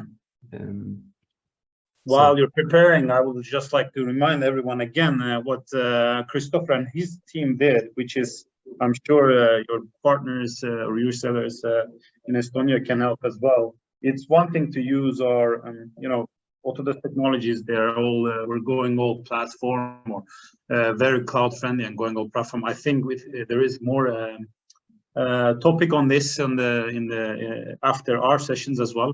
But I would like everyone in the crowd to understand that this is our existing cloud platforms that offers our CD, right? Docs, BIM Collaborate Pro, will take off all the elements to it. It is based on our in-house developed technologies, and which are pretty much APIs that run on the cloud solutions. what Christopher did in this case, not only they obviously refer to our data repositories as CDs, as Autodesk Construction Cloud, but with the spaghetti blueprint he had, and now what he's demoing is actually taking that cloud and then putting another web interface with enhancing with more data sets to do any custom web interface for the purpose of showing different data or visualization of data to the stakeholders. In this one, I think, Christopher, you can talk more, but this is accessibility, I think, right? So this one is connecting to this. I did as a kind of a test case for showing CO2 levels, and this one is connected to a database in the background. So this data is not existing like kind of in this browser or whatever. It's importing it, and then it's just showing it in relation to the model. So which is quite cool, because you can then you can do whatever you want to. Like here I have a little slider, you can choose what colors or whatever, and then it has different levels. Now all these are like too high, but if I go to you can take this down or whatever. So you can build it very kind of custom made to exactly what you want then. You can also build these graphs quite easily. So this one, for example, shows the total CO2 per room. So you can see which rooms have quite high CO2 equivalent emissions. You can get like a summary here, and of course there are some existing tools already in this tool, which is very cool. So you have like this clustering, which I was in the video. So you can cluster it by type of equipment here. And this is all MEP elements, right? Yeah, right. Yeah. So this is for and their total CO2 emission that you're illustrating. Yeah, exactly. So I can also show it by raw materials. I see that these equipments have a bit lower raw material emission than these ones, and of course it has 3 levels. But I mean, you can do this whatever you want to, right? And the cool thing is that you can also change this grouping. You can basically do whatever you want to, but there are some existing these like tools already in here that you can use. So if I do this, and then we can change to a level, and we go to a specific level, and it zooms me to that level, and I don't know, it's a lot of cool things you can do. You can measure and you can search for a specific thing. So it allows you to do a lot of different things. You can change it to what you want, which is very good for the bypass project, because it was very specific how the parameters look like, how exactly do we need to design this thing. And you can also, like, we load in several models and things like that, so you can have a whole project, and also load in supportive ones. So we have our own models, which is just MEP, right? But then we can also load in construction models and architectural models and overlay it, and they don't have to be in Revit, they can be in whatever format we want to. And if I'm not mistaken, Christopher, nowadays you're also proof of concepting like language models, integration, kind of like ChatGPT to Copilot, and then instead of using filters, literally talking to the product as well. Yeah, right. Exactly. So that's for next time, maybe. Yeah, maybe. But it's very cool. I mean, I'm doing that as a add-in also, but it is a lot of different things you can. I mean, you can ask literally a question like, how many lighting fixtures of this type is in my project, and it gives you an answer, right? It's very, very powerful, and only the imagination kind of sets the boundaries there, I think. Okay, guys, thank you for that. We are running out of minutes at the moment, but yeah, this last one, this was quite science fiction for me, but I'm guessing this is the future, and we are heading towards it. So thank you. At the moment, we'll make a lunch break. So I'm guessing we'll see you more in the future. I'm very interested in what kind of projects you have ahead of you. But at the moment, yes, thank you. Thank you so much. Thanks for having us. You can always reach out to me, Christopher himself. My colleague is there also in person, Evelyn. You're in safe hands with her as well. Thanks for having us and inviting us again. Have a good lunch. Okay. Thank you, everybody. Bye. Ciao. Ja nüüd ongi jah aeg ennast liigutada ja keha kinnitada. seal eesruumis saame süüa. Rootsi projekt täiesti hämmastav, aga ma usun, et ka meil täiesti tavaline ja normaalne. Nii et läbi lõuna.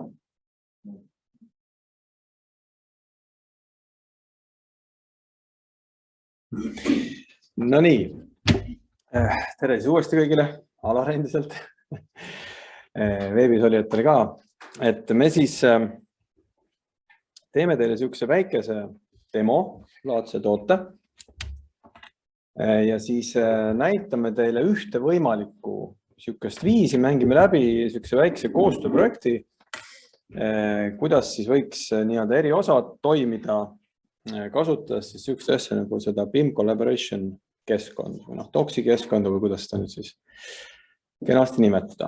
Ja me siis mängime niimoodi, et osad on meist arhitektid, osad on konstruktorid, osad on tehnoinimesed, tellija nagu mängus ja ütlen peaprojektijuht, mina siis mängin niisugust ekstrolli, palju me siin ikka mängime, palju me jõuame selle aega, aga ühesõnaga lihtsalt niisugune väikene mäng. Ja alustame siis sellest, et kõigepealt ma mõtlesin, ma küsin natuke paari asja, ma ei tea, kas veebis olijad vist ei saa, vaevalt saavad vastata, aga et mida nagu keegi nagu üldse kasutab täna nii-öelda nagu projektipangaks, võite käega märku anda äkki, et kõik paljudel on Bauhub kasutusel,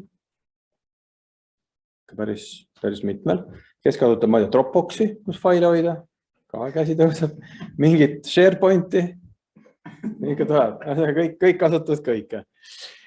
Siis teine küsimus, et kuidas teil see suhtlus nagu käib, et kas te suhtlete meiliga, Teams, kuidas teil on? Mul üldiselt on ümberconnect lahendused ja siis seal on ka see suhtlus piljakestega võimalik. Meelipõhine projekti. Okay. Kuna meil on konstruktorid on teklas, siis meil tuleb see kasutamist. Jaa. Erinevaid viise on, nagu ma aru saan, ja on nagu elu on näidanud, eks. Et kõigil on mingisugused teemad, aga ütleme niisugust ühtset asja on ühe PCF, mis ka kõigil enam tuttav teema, ma arvan, eks ju, formaat. Kellel ei ole üldse? Kes ei tea üldse, mis PCF on? No ikka on. No ühesõnaga, see ei ole nagu teema taustaks, et PCF on siis kogu see nagu mudeli teemade ja issuede vahetusformaat nii-öelda. Et ühesõnaga, liikuda on palju. Kõigil on palju asju, nii palju ma olen suhelnud, koolitanud, ma olen ise ka selles nagu praktik, et muresid on palju. See on niisugused nagu parandamiskohti, mured kõiki võib öelda, et mis me siin ikka keerutame. Ühesõnaga, ma räägin teile siis täna nüüd põgusalt see sissejuhatuseks BIM Collaboration Prost, mitte Prost ainult, vaid BIM Collaboration Pro, nagu see laiend siis Reviti maailmale veel. Ja slaide on päris mitu, aga pikalt ei jää neile peatuma, aga räägin need ära. Nii, ma vist pean vajutama siia. Võt nii, endiselt mina, midagi muutunud ei ole vahepeal. Nii, ehk siis ma räägin teile siis siuksest Autodeski kuidas ta öeldes, et komplektist või tööriistast, mis on veebipõhine nüüd ja siir liigub ka. Et ta on siis põhimõtteliselt üks platvorm kogu tiimile, see võib olla siis alates, see võib olla ka mingi firma sisene, kas või arhitektide asi omavaheline või siis kõik osapooled, kes iganes meil seal on, eks. EK-d, tehnod, välisosad, välisvõrgud, whatever, tellijad, mis osapooled veel võivad olla kõik, ütleme niisugune nii-öelda nagu suhtlusportaal. Et ta ei ole nagu, täna ma ütlen, et ta ei ole nagu otseselt niisugune üldsuhtlusasi, aga kõik, mis puudutab mudelit ja failide jagamist ja kõike seda, et nii palju, kui ma olen seda nüüd uurinud ja nii palju või vähe, kui ma olen näinud nagu seda nagu reaalset elu, et see tõotab olla nagu väga huvitav asi. Et ta võimaldab ikkagi päris mitmetel muredel lahendada. Ehk nagu siin kirjas on, parem koostöö, keskne andmebaas, andmed kontrolli all. Pikalt neid slaide on päris mitu. Ehk siis lubab igat muudatusi vaadata, mis on väga suur asi, eks ju, ajagraafikul, millal mingid failid tekivad, kas nad tekivad, kas võetakse vastu, me mängime selle läbi ka. Ristumiste kontroll on automaatne. Siin võib-olla keegi, kes on väga peensusteni läheb, et võib-olla pole piisavalt detailsust. Seda võib ehitada ka, aga ta jällegi, kui ma saan rääkida siin BIM Collaborate'ist natukene, et seal on see väga detailseks aetud. Aga jällegi, kas me jõuame kõike väga detailseks ajada alati, et see on nii ja naa. igatpidi ülesanded, suhtlus, uuendused, muudatused, nagu see viimane siin, eks, aga sellest põgusalt räägime. Ja mis see Collaborate siis või Collaborate Pro siis teeb, ongi, et ta viib kokku siis põhimõtteliselt meil Revit, kõik on teavad, Reviti päevalõttu sattunud, eks, AutoCAD, Civil 3D, kõik siuksed formaadid viib kokku. Collaborate Pro siis või BIM Collaborate sõltuvalt, mis parasjagu eesmärk on, docs ja kogu see muusika on siis kõigest saadaval nii-öelda. Arvutid, tahvlid, telefonid, mis iganes. Ta võib nagu väga kaugele minna edasi platsile ja nii edasi. Et ja just see, et ta on nagu pilvepõhine. Et nii. Ja mis juba oli? Ühesõnaga, jah, ma rääkisin sama asi, eks ju, et saab ka otsustada see olla sees, mis tahes, millal, kus iganes vaadata, mis toimub, millal midagi laekus, miks laekus ja nii edasi. Nooled, mis töötab. Mis on siis see, nagu see nii-öelda see projekti osapoolte koostöö evolutsioon olnud, ongi, et esimene asi, kes nüüd teab, kindlasti paljud kasutavad, kes on Reviti inimesed, on siis meeskond ja kohtvõrk, ehk siis nii-öelda see central model Revitil. Ongi, sul on see erinevad kasutajad, kohalik koondmudel, serveris, üks asukoht, tulemüür on nii-öelda nagu piiranguks, üle VPN-i saab seda kasutada, tülikas, kes kasutab, see teab, eks ju, VPN on VPN. Et võib-olla mõnel töötab peatult.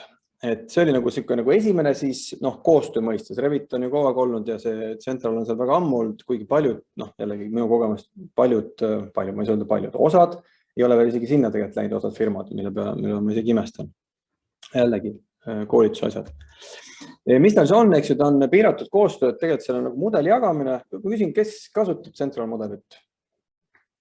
No ikka siis te teadate, eks ju. Seal on piiratud koostöö, teed koostööd, kõik on tore, saate ühel ajal ühte faili kasutada, aga see haldus on seal ikkagi nagu nõrk, eks ju, et tegelikult sa ei tea, mis keegi teeb. Hästi palju suhtlust, teame küll, kuidas hästi 2 või 3 inseneri istuvad ühe laua taga, eks ju, kuidas neil on, tööd on, kõik on perfektselt omavahel kooskõlastatud. Eks, et seda me teame, eks ju. Ja see sisemine tegevuste jälgimine puudub, et meil tegelikult ei ole seda logi hästi, või kui ta on, siis keegi on ehitanud ime asjaga, tülikas. Siis järgmine, nagu aste, siis on siis juba see nii-öelda see server, Revit server. Ma ei ole seda kokku puutunud, ma ei luuleta, ma Eestis seda keegi kasutab, teab keegi? Koko? Ei. Kui Koko ei kasuta, siis ma ei tea, kes kasutab, eks. Et ühesõnaga, see on siuke keerukas, juba vaja 5 meest sinna ja peavalu, et suurtes firmades, jah, nagu see Rootsi firma, ma arvan, neil oligi vist see, kui ma mööda pane. Nad on ka selle pilve peal läinud. No ja siis on see nii-öelda see kolmas või viimane samm nüüd meie evolutsioonis ongi, kus sul on siis BIM Collaborate Pro. Erinevad ettevõtted võivad olla seal all, asukohad, kõik on hallatud, õigused, asjad, kõik osapooled on kõik koos, kõik info on ühes kohas, kõik info on nii-öelda up to date, ei ole sükst jama, et kas see mudel on nüüd uuendatud, miks ta uuendati, kes uuendas, mitte midagi aru ei saa, eks ju, et siin on see kõik nii-öelda hallatud. Ja loomulikult ka siis Reviti ühiskasutus pilves juba, mis on väga kõva asi. Ja mis see nagu, selles mõttes, mida see sisaldab, ütles BIM Collaborate Pro sisaldab enda siis docsi, see on nagu faili, ütleme, jah, projektipank, nagu ma küsisin, kes Bauhub, kes docs, kes seda Dropboxi või midagi iganes, eks ju. Aga siin on nüüd sarnane, toetab 50+ faili formaati, mis seal peaks olema piisav. Õiguste jagamine, nagu mainisin, 2 ja 3D versioonide võrdlus, mis on nagu väga minu arust murdeline küsimuseks, kõik te kujutate ette või kes on siin tõmbab mudelid alla või joonistada, tahate võrrelda, mis see mudelis muutunud on.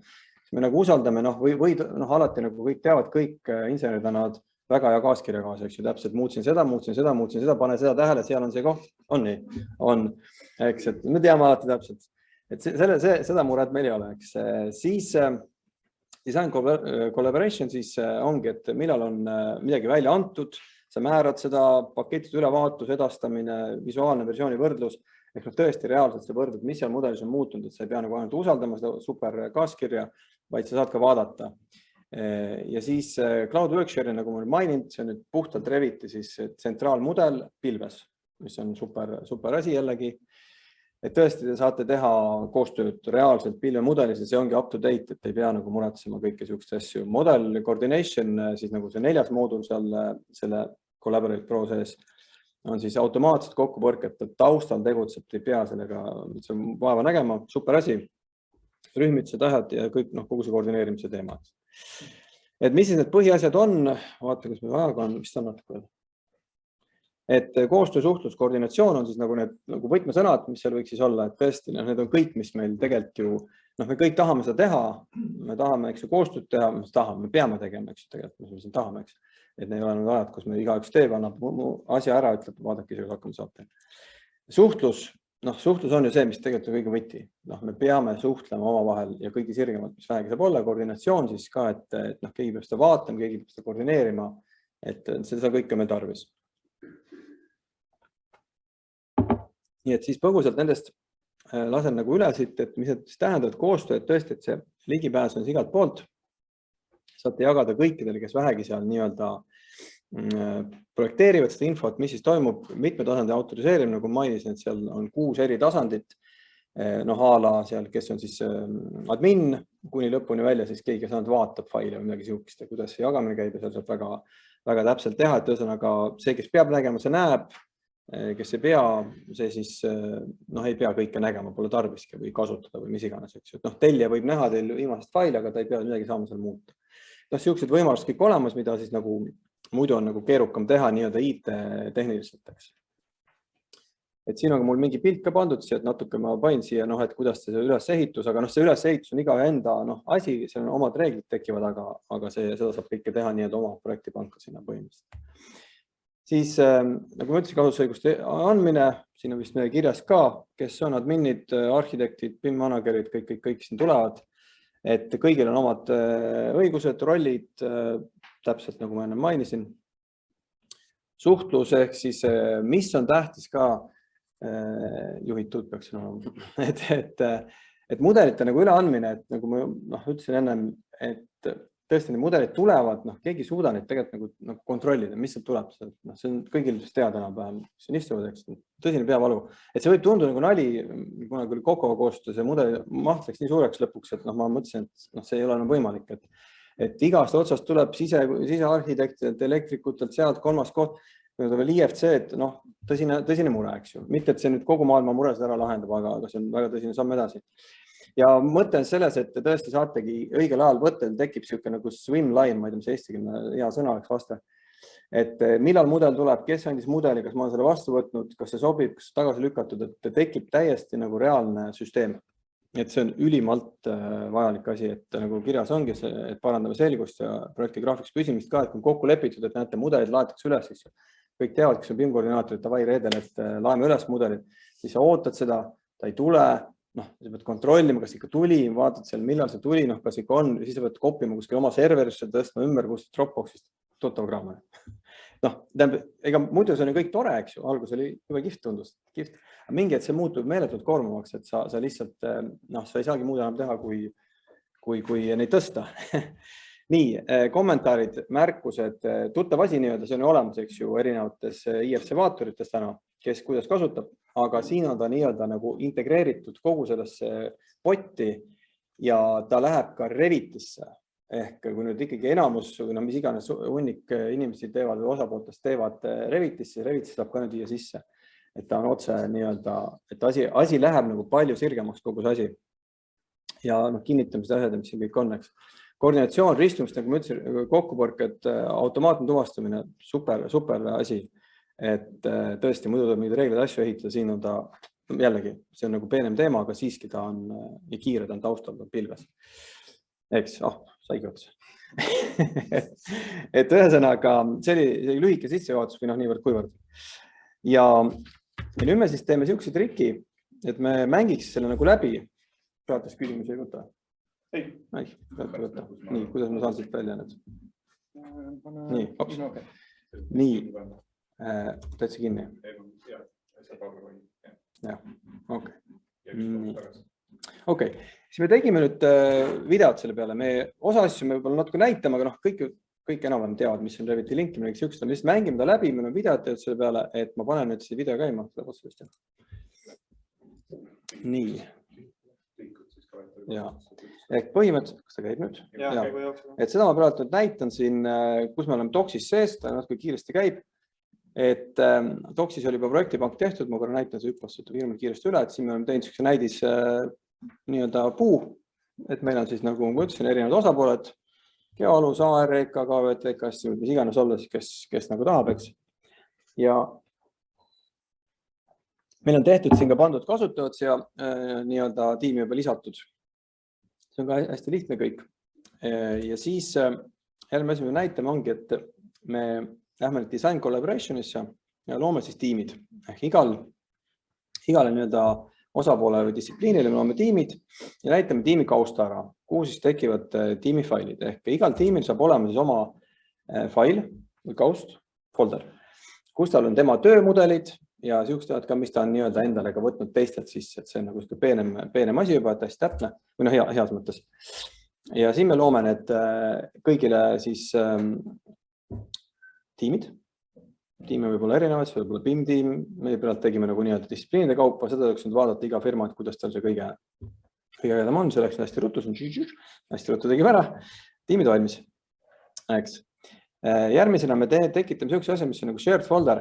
See on vaja ükskord tekitada, et tekib siukene folder pausi peale, kus on siis kõikide jagatud kaustad, et seda nagu näevad selles mõttes, näevad need, keda me lubame näha, meie lihtsalt teised selles ajas, me oleme kõik adminid ja et me näeme kõik või aales on siuke kaust, mida võiks need tellija näha teoreetiliselt. Siia uuenevad kõik uuemad mudelid ja tellija vaatab, mis seal toimub. On kogu aeg ülevaade olemas, ta ei pea küsima, et kuule kaugel tulete.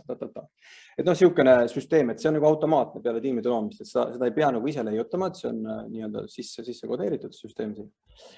Ja siit siis on näha, eks ju, et me nimetame ümber ka, et on jagatud kaust, eks ju, ja siin kaustes hakkab see varsti tekkima praegu nüüd tühjad.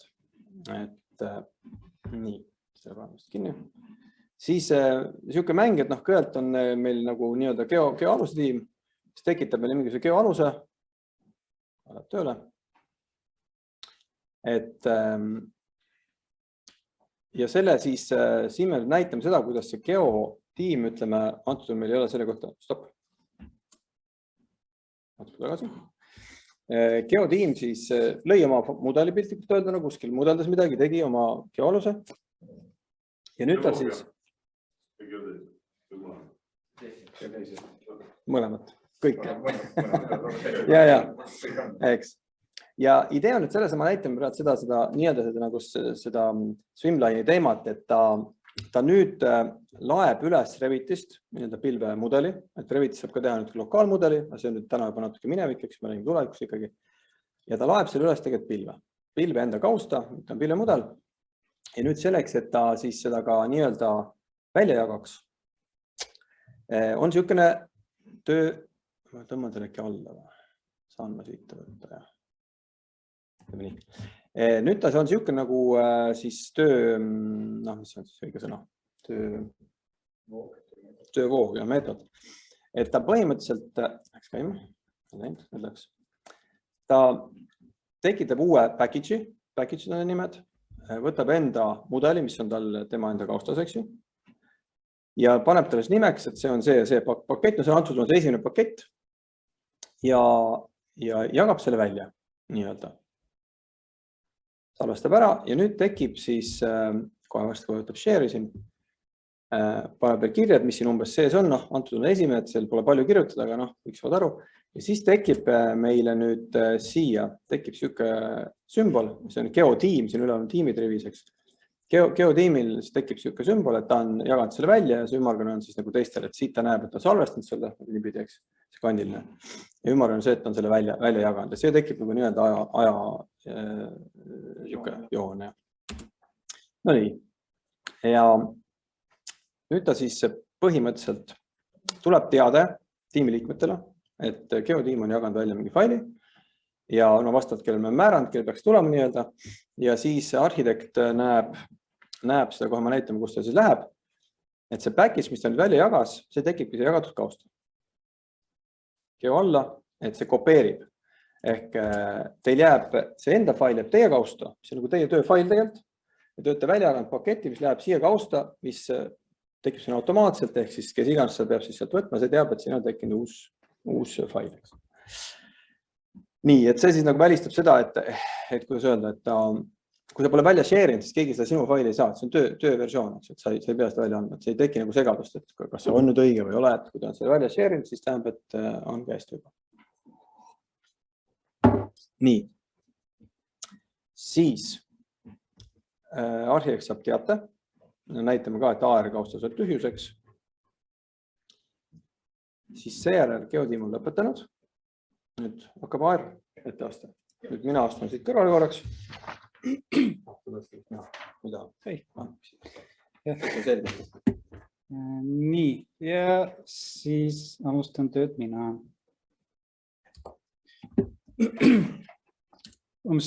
Ma sain teate, et geotiim tegi mulle selle faili ja ma lähen siis BIM Collaborationisse.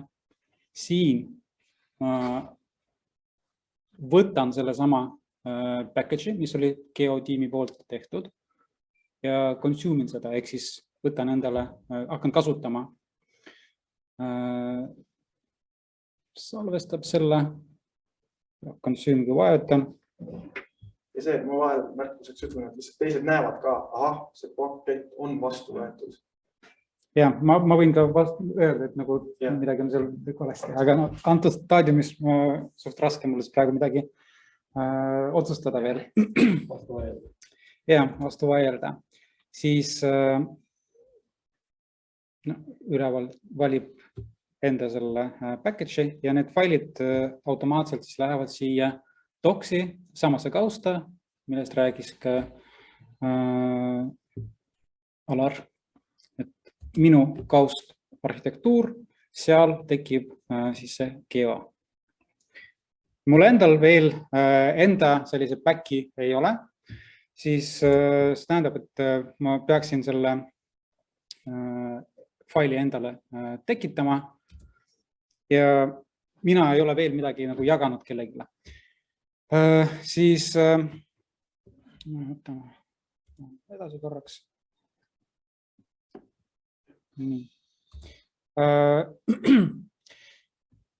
Arhitektuurne mudel. Ma teen valmis selle arhitektuurse mudeli. Saan linkida sisse geo faili ja kohe näitan ka Revitist. Ma ei hakka otseselt seda linkima, ma näitan juba enam-vähem valmis failil, sest Stoen hiljem näitab selle algetappi.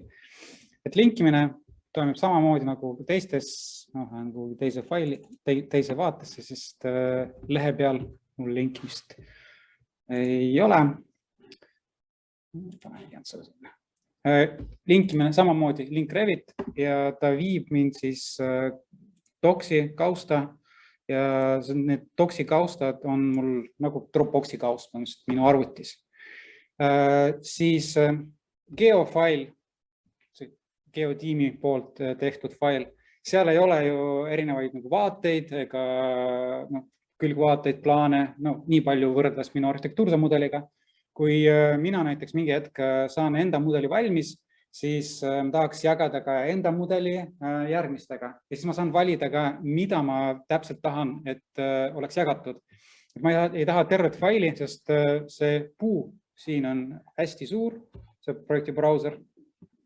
Ja Collaborate menüüs on selline funktsioon nagu Publish Settings. Ja ma saan tekitada endale ka sellised komplektid, sarnased, mis näiteks ma kasutan kas IFC, DVG eksportimisel või printimisel, siis hetkel on ainult üks. Võib valida näiteks coordination ja vaatan, võib tekitada uue seda seti ja või siis tahan näiteks AR koondmudelile lisada veel võib-olla mõned lehed näiteks. Avan kõik vaated ja lehed, otsin üles seda, mida ma tahaks sinna lisada ja vastavalt sellele siis tekib siia komplekti, võtame all views and sheets, näete. Ja see tähendab seda, et selles dokis näiteks on nähtavad ainult need vaated. Et saab varieeruda. Salvestan. Ja ta salvestab siis selle minu failiga doc faili.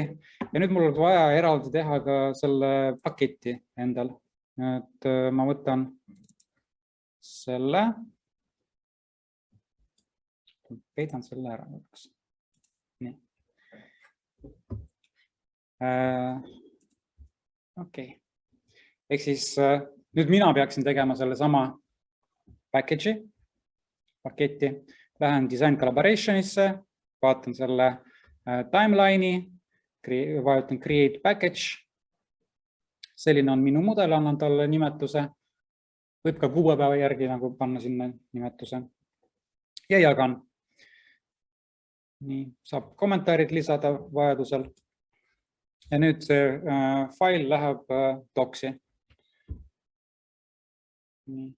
Nagu ennegi oli näidatud, et kõik, kui mina teen package'i, siis see läheb jagatud kausta, et teistel on ligipääs sellele failile, saavad seal vaadata, kontrollida.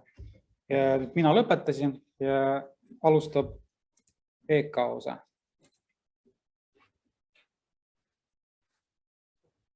EK mees võtab üle sealt, kus Saar lõpetas. Nii. Ja teeb sarnaseid protseduure. Et kõigepealt tahtsin näidata, et minu EK kaustas, consumed alamkaustas ei ole ühtegi faili. Ehk siis ma pole veel ühtegi teist paketti tarbinud. Kõik teised paketid, mis tegi AR-i mees, mis tegi geomees või naine, vabandust, neid ei ole veel olemas minul. Mina neid saan kasutada ainult jagatud kaustast. Aga jagatud kaustal oli siis see nii-öelda probleem, et jagatud kausta lähevad kõige uuemad variandid. Aga võib-olla mulle ei meeldi see kõige uuem variant, sest seal on mingid vead näiteks veel sees, mida keegi teine on jaganud. Kas ma tohin jagatud kaustas, kui ma korra olen sinna jaganud, kas see uueneb automaatselt? Iga kord, kui teete uue package'i, tuleb siia. Just. Ei, sest mõte on selles, et see jagatud kaust on siis kõikidele teistele osapooltele kättesaadav, et nemad saaksid enda tööd edasi teha, aga te ei taha, et teie nii-öelda töömudel kogu aeg neil ees on, vaid see ongi mingi aja tagant lepitakse projekti alguses kokku, ma ei tea, iga reede teeme uuenduse näiteks. Et siis iga reede saavad kõik inimesed uued failid, mida teine tiim on terve nädalaga teinud. No loomulikult iga meeskond lepib ise kokku.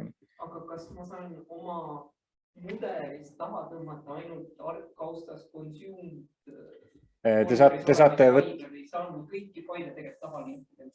Saab linkida neid, mis on, esiteks peab olema õigused lubatud, sest nii nagu Alar ka alustas, et igal tiimil on omad õigused, igal inimesel võivad olla isiklikud õigused, kas ta tohib faile näha või mitte või kasutada või kõike seda sai sättida, aga põhimõtteliselt see jagatud kausta nagu kõigile kättesaadav, et jagatud kaustas olevaid asju saab alati endale alla võtta. Oma consumed kausta tekivad nad ainult siis, kui te consumete seda paketti päriselt. Mis selle consume'i eesmärk on, kas ma ainult neid faile, mis ma sinna sisse panen, saan oma töös kasutada? Ei, consumed kausta eesmärk on selles, et jagatud kaustas on kõigi share'itud, kõige uuemad viimased variandid. Consumed kaustas on ainult need, mida teie olete isiklikult vajutanud sinna peale, et ma tahan seda tarbida. Ühe tiimi vastu võetud. Just. See tähendab seda, et kui näiteks AR-i tiim kogu aeg uuendab, iga minut uuendab enda faili, siis shared failis on kogu aeg iga minut uus fail. Aga minu consumed kaustas on see, mida mina isiklikult vajutasin sinna nupu peale ja consume'isin. Ehk siis see võib olla eelmise nädala fail näiteks, sest ma ei taha seda iga minuti tagant uuendatud faili endale aluseks võtta. Mul on vaja seda, mis lepiti näiteks mingil platsi koosolekul kokku, et me kasutame seda faili aluseks. Et see on selle consume'i eripära, et sinna lähevad ainult need asjad, mida mina isiklikult vastu võtan. Ma saan keelduda nendest asjadest ka, ma ei pea vastu võtma, aga jagatud failis või jagatud kaustas on siis kõik uuemad asjad, mis vähegi on projekti nii-öelda jagatud siis teistega. Jah, selles mõttes automaatselt seda ta ei tee, et siis, kui te salvestate Revitist, et siis kohe tuleb kuskile midagi uut. Teie enda kaustada uus asi, kui te seisite Revitist ära, aga mitte teistele. Teised ei pea nägema seda teie tegemata tööd alles.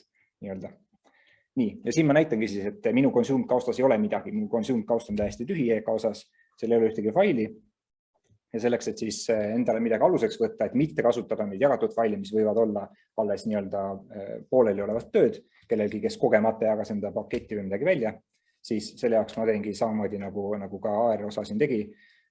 Valin siit enda tiimi, need tiimid on lihtsalt näha meil sellepärast siin kõik, et me oleme, nagu Alar ütles, kõik adminid, meil on kõigil kõik õigused selles projektis. Me kõik saame kõiki faile muuta, kustutada, igasugustes tiimides vahetusi teha.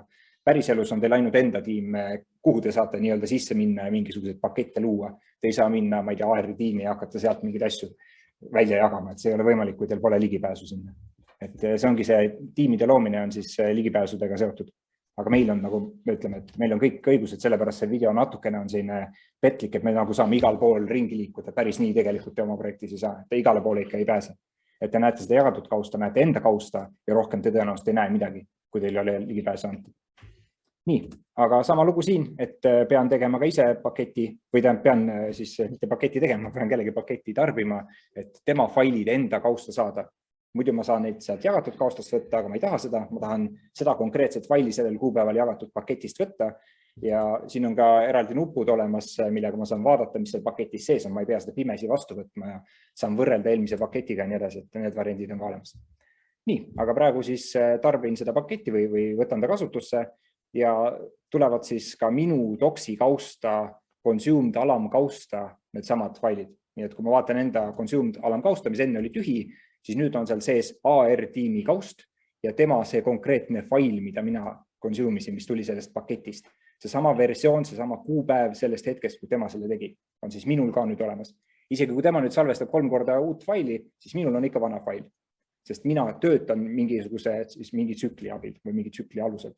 See on kõige mõistlikum, et me ei tarbi mitte teiste nii-öelda pooleli faile, vaid me teeme siis mingile maani oma töö ja jagame siis teistega.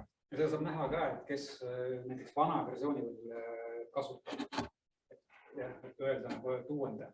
Seda on ka võimalik teha, jah. Projekti juhtidel tõenäoliselt on see võimalus, ise ei pruugi seda näha. Ma veidan samamoodi selle tööriista riba ära.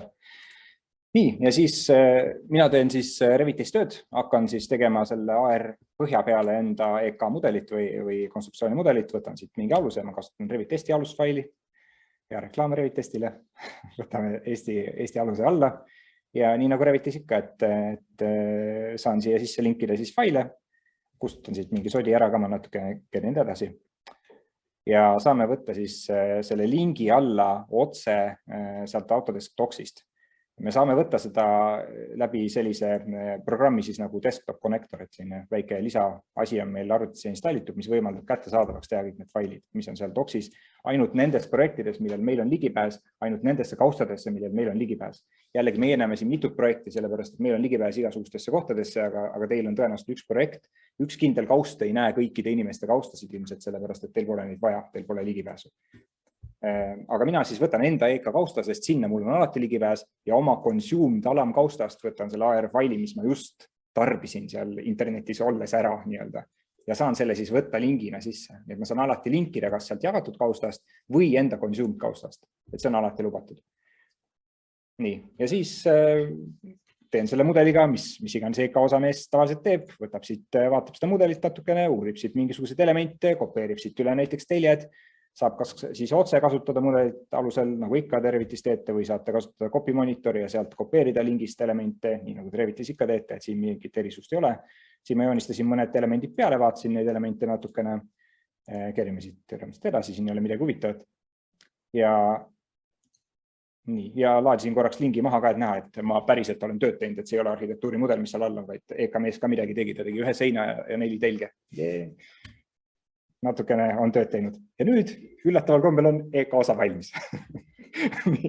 Sai EK osa valmis ja siis konstruktsiooniinsener vaatab oma asjad üle kõik siin, vaatab, et kõik on õigesti ja siis laeb selle projekti siis tagasi sinna Docsi enda kausta, et temal on alati ligipääs enda kausta ja tema siis läheb siia oma projekti kausta, ehk siis mina loen EK kausta. Siin on küll see fail praegu olemas, aga see ongi sellepärast, et siis kui me demo tegime, siis me tegelikult laadisime need failid sinna enne ette ja kui ma nüüd salvestan selle faili üle, siis tekib versioon 3 või 4 või 5 või 6 sinna Docsi. Et me näeme alati, mis versioon on ka või nii-öelda iga uus asi, mida me salvestame, tekib siis ka Docsi uus versioon.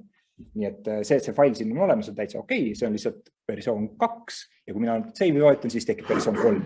Et see on täitsa nagu normaalne asi, mis seal Docsis ka toimub. Nii, lahendasin igal juhul üles. Nii, kohe peaks see video ka ära lõppema. Ja siis, kui ma olen selle üles laadinud sinna, siis ma pean ka enda faili jagama teistega, et sellest üksi ei piisa, et ma enda arvutis valmis tegin ja ma salvestasin enda kausta Docsis mingi asja, keegi teine sinna ligi nagunii ei pääse. Järelikult ma lähen sinna samma BIM Collaborationisse, võtan selle ajagraafiku vaate ja teen ka ise paketi. Ja need paketi nuppe oli ka mitu tükki, et üks oli seal üleval nurgas, te panite tähele seal kuskil. ja teine oli siis otse siin ajagraafiku lõpus oli ka see plussnupp, et sellepärast see hiir seal vahepeal hüppab ühest kohast ja teisest kohast, aga nupp on täpselt sama. Jällegi paneme paketile mingi nime, veendume, et paketis on kõik vajalikud mudelid, kõik vajalikud dokumentatsioonid, andmelehed, kõik, mis me tahame, mis seal peavad olema, need me saame siia sisse panna ja jagame siis paketti, et see on minu selle neljapäeva kella 1:30 tehtud pakett. Nii. Ja selline pakett siis ka automaatselt jällegi jõuavad need failid sinna doksi jagatud kausta. Mitte kellegi konsumitud kaustades seda veel ei jõua, vaid siis, kui mina jagan nende paketti, siis ta jõuab sinna shared või sinna jagatud kausta. Ja minu tööst siis edasi tuleb KVT tiim. Tervist, jah, KVT insener. Et ühesõnaga, see kõik ei ole nii ideaalne selles mõttes, et need järjest kõik teevad niimoodi ükshaaval, eks, aga saate aru.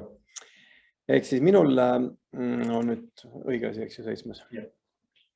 Mina siis, see kordub kõik, aga ma arvan, et teile siis tekib see idee siin ka. Mina näen jälle, et on juba pakette rohkem selektsioon, nii AR kui EK. Võtan nad ükshaaval sisse põhimõtteliselt, ütlen okei, see on esimesed mudelid, ma võtan nad vastu, mul ei ole midagi siin vastu öelda, eks. Mõlemad võtan endale sisse, ütlen, et sobivad mulle mõlemad. Saan nad omale kenasti nüüd sinna doksi kaustadesse, enda töökausta, eks ju, ka KVT, consumed, nüüd on tekkis automaatselt sinna kaustad ja mõlemasse kaustadesse see fail, mida ma olen vastu võtnud. Ehk siis, ja mõte ongi, et me kordame ennast, aga ma tean, et see võib olla niisugune alguses tundub imelik, et tõesti, et me nagu lingime sisse ainult seda mudelit, mida me nagu teadlikult oleme võtnud, eks ju. Et see on ülimalt tähtsas tegelikult, päris elus mulle tundub. Et see võib-olla tunduda alguses, mis asja, et ikka, me oleme harjunud, me üldjuhul, ma ei tea, harjunud linkima kuskil kaustas, kogu aeg mudelit uuenevad, on ju nii. Aga me kõik nagu kuidagi eeldame ja loodame, et kõik on tublid ja teevad hästi täpselt, eks ju. Ja ma arvan, et kõigil, tõesti käsigil pole juhtunud jamasid.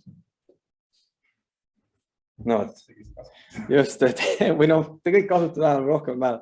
Kogu aeg mingid jamast juhtub. Et ühesõnaga mina nüüd siis võtsin need vastu ja ma ei hakka vist neid linke siin pealt näitama, see pole point, aga saate pointile pihta, et mina lähen nüüd Revitisse, teen uue faili, lingin sisse AR ja EK, teen oma tööd seal ja tšup, võluväel teen mudeli valmis ägedalt, eks ju. Ja sama protsess, ja veel vahepeal oleks nii palju öelda, et kui ma salvestan Revitis võetud seivi, siis see ei tähenda veel, et ta on pilves uuendanud. See on veel üks nipp seal vahepeal väike, kus tuleb nii-öelda laadida üles. Aga see on ka kõik nagu sellised nagu nüansid. Et ühesõnaga, ikkagi see meie fail ei satu suvaliselt kellegi lingiks, eks ju. See on nagu tähtis. Ta ei lähe isegi pilve enam, kui me ütleme, et mine nüüd pilve. Et hästi tähtis on, aga loomulikult see kõik taandub lõpuks inimeste distsipliinile, konkreetsusele, täpsusele, eks, anyway lõpuks. Aga siin on nagu kõvasti vähemaks võetud seda eksimiskohta, mis on minust ülimalt tähtis. Tõesti, keegi konkreetselt ikkagi kontrollib seda protsessi ja nii edasi. Ehk siis siit laseme siit üle, täpselt sama, mina nüüd jällegi laadisin üles oma faili kenasti, tegin valmis KVT, on näha siin see roheline, et ma olen teinud oma faili, panen package'i, laen selle üles, näete, tegin 5 minutiga viskasin valmis selle ägeda asja, eks ju, usute. Siis panen tal nime, share'in ära, kõik on tore ja niimoodi läheb ka VK edasi, et ma teeks VK vahel isegi jätta. Lihtsalt vahepalaks kõik öelda, et väga ägedad mudelid on need demomudelid, kes on nüüd vaadanud, kes ei ole, siis vaadake, et täitsa ägedad, näitame ka, et siin on tekkinud package'id rohkem, mida ma nüüd alla võtan vastavalt, ikkagi ma võtan ikka AR-i ja kõik alla, eks ju. Loomulikult see ei käi alati selles järjekorras, et me ju ikkagi ristkasutus on kogu aeg midagi muutub, eks, aga saad mõttele pihta. Nüüd ma võtan omal vastu kõik need paketid siit tõk ja ma näen ka, et mis on vastu võetud, miks see nüüd siin lõpuks peaks olema. Ja kõik, mis muutud nüüd värviliseks palju, siis need ma olen vastu võtnud ja kõik on nagu hästi. Ja mulle jällegi tekib siis see sama trikk, eks ju, lähen Revitisse, teen ära, sama deal, võtan share'in jälle ära need. Kuidas keegi teeb, kas KVT, VKS, siin on nii vähe need nepi inimesed, just on teil eraldi failid või koos, aga ma arvan, et keegi eraldi. Ehk siin jälle sama case, siin on juba rohkem neid, VKS tegi ka kiiresti oma töö ära, ristumise vist ei olnud, arvatavasti kohe vaatame.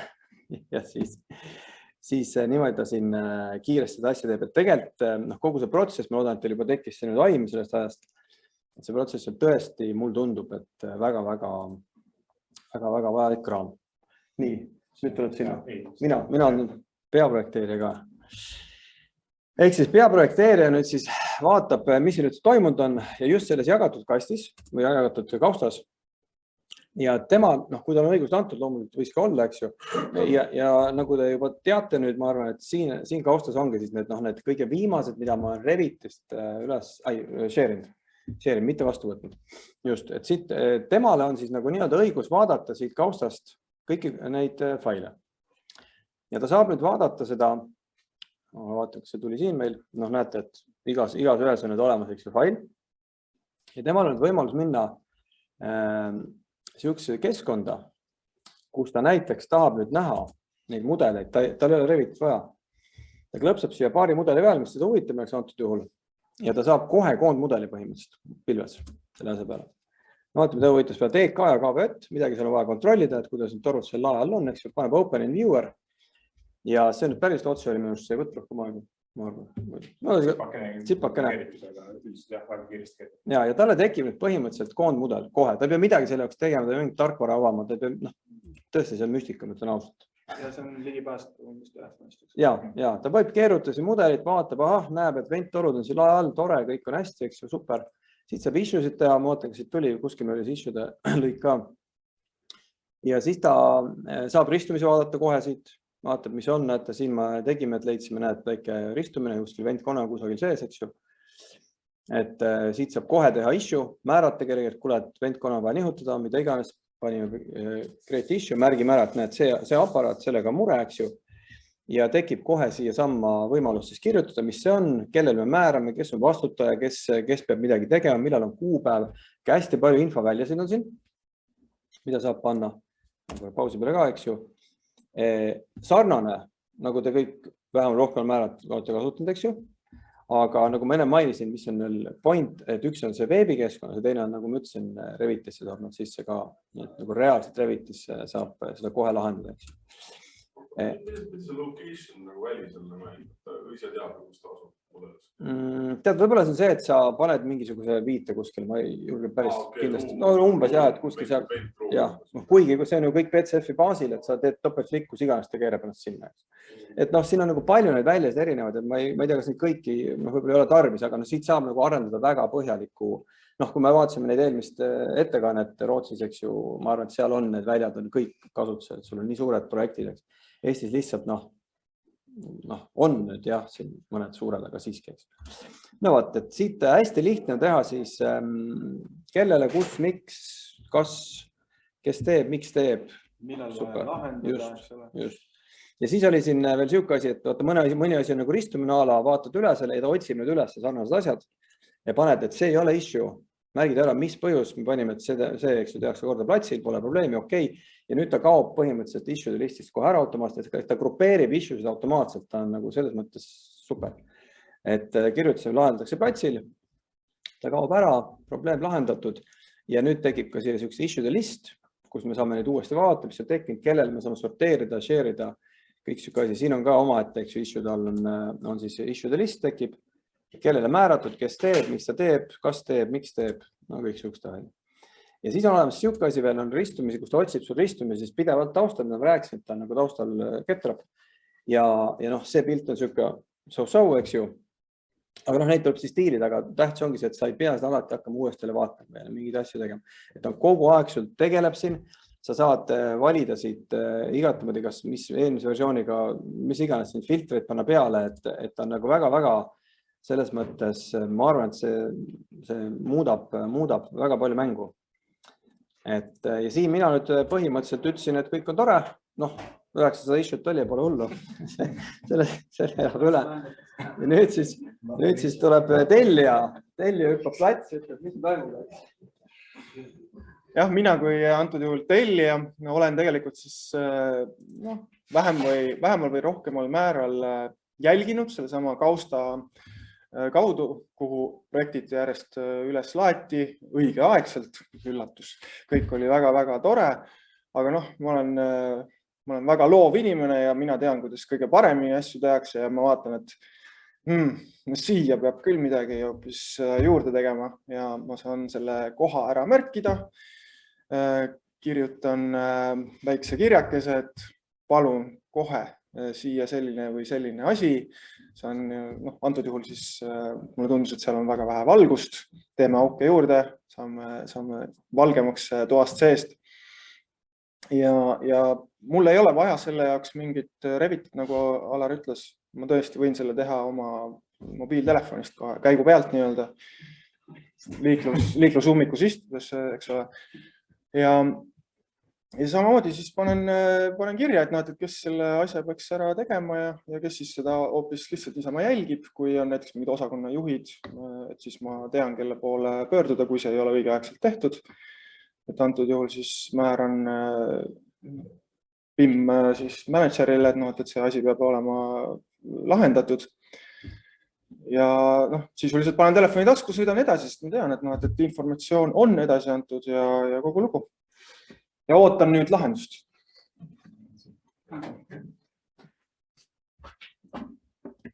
Lisaks veel seda haridust ka ei pea olema.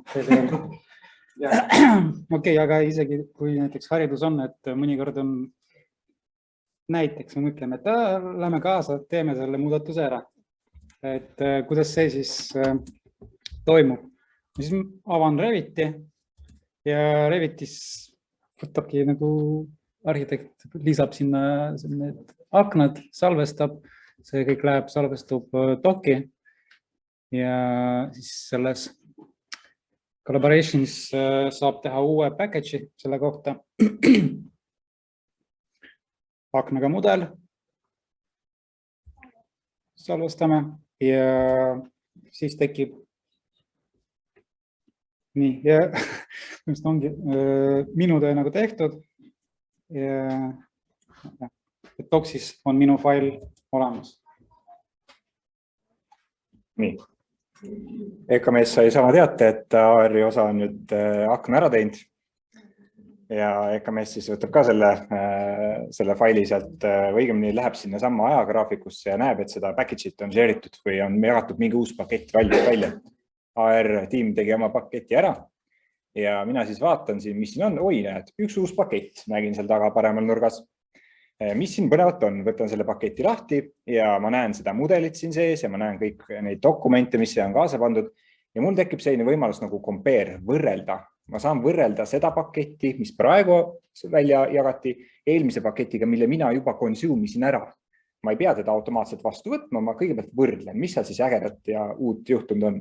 Ja ma näen seal kõrval ka on isegi selline number, et 122 erinevat muudatust seal tekkis ja näitab see Collaboration siis meile sellist pilti ka, kus on siis näha kõik asjad, mis on lisatud, mis on kollasega on siis muudetud ja punasega on siis kustutatud. Ja me näeme mudelis kohe ära, mis on erinevad, mida arhitekt seal tegi. Lisaks sellele, et akna pidi ära muutma, siis tundub, et ta tegi ka treppidega mingit töid siin. Ma saan siis ka välja filtreerida täpselt neid asju, mida vajan, ehk siis ma need modified ja deleted võtan maha, neid ma ei taha vaadata. Ma tahtsin vaadata lihtsalt, mis ta lisas. Ja lisas siis 8 asja tulevad sellest, et seal on need akna, need ruudustik siis sees jagab selle elemendi juppideks. Muidu tegelikult on 2 akent, aga igas ühes on siis omad asjad sees. Ja ma näen seda muudatust seal ja mõtlen selle peale, et kas ma ikka vaatan õiget paketti, et kas see on kogu aeg see aken seal olnud. Saan kontrollida siit ülevalt, et jah, tõesti, see on versioon 1 ja versioon 2 omavaheline võrdlus. Nii et seal ei ole mingisugust, et ülivana mudel ja hästi uus mudel oleks olnud. Ja saan üle kontrollida, et kas ma ikka vaatan kindlalt õigeid asju ja saan vajadusel ka neid versioone muuta, mida ma omavahel võrdlen. Ja mina ei ole nõus seda paketti vastu võtma, sellepärast, et ma näen, et see on kandev sein, keegi otsustas kandasse seina teha avad. Tore, mina ei ole sellega nõus. AR jagatud kaustadest, AR kaustas on see fail olemas, see uus fail, sest AR tiim jagas selle välja. Kõik, kes seda jagatud kausta kasutavad, näevad seda aknaga mudelit. Minu consumed kaustas ei ole akent veel. Ja ma ei consume'inud seda paketti, ma ei tarbinud seda paketti ära. Ma näen, et AR mudel on versioon 2, mis on siis Docsis üles laetud selle jagatud kaustas. Ja minu EK kaustas olev AR mudel on veel versioon 1, ehk siis minul on veel vana, aga jagatud on juba uus. Mina ei olnud seda nõus vastu võtma. Ja mida ma siis teen? Ma lähen sinna sama issue kausta, kus Telja selle akna osa tegi, selle sama issue või selle sama märkuse ja mina kirjutan sinna, et ei saa akent teha, sest see on kandev sein. Ma kirjutan selle märkuse sinna sama issue alla näiteks ja saan selle ära siis saata ja teised kõik, kellel on sellele issue'le ligipääs, Telja, peaprojekteerija, nemad siis kõik näevad seda samamoodi, et mida mina siis tegin. Mina ei olnud nõus seda vastu võtma ja lükkan selle paketi nii-öelda tagasi. Mina kasutan vana edasi, teie tehke, mis tahate. Ja loomulikult siis peaprojekteerija peab midagi ette võtma, nii et ta teeb tellijaga koosoleku ja et ühesõnaga, me teeme siis koosoleku, ma teen tal selgeks, et sorry, et see ei olnud kõige parem mõte, eks ju. Et kandasse seina ei anna teha midagi ja nüüd me näitame niisugust moodulit veel siin. Ehk seda võib kogu aeg loomult kasutada, see on nüüd üks nagu osa sellest võlust minu arust. Ehk me saame ka tuua tegelikult mitte ainult nüüd siukest koosolekut, et kuule mingi aknamure on, vaid kogu projekti koosolekud saab tegelikult siin ära korraldada. Ehk meetings moodul, kus on siis kohe panen ta käima, kas ta näitab ka enam, mis siin on, me saame tekitada meetingi, see võib olla ka kogu projekteerimise esimene, kogu lähteülesanne, mis iganes me tahame siia panna.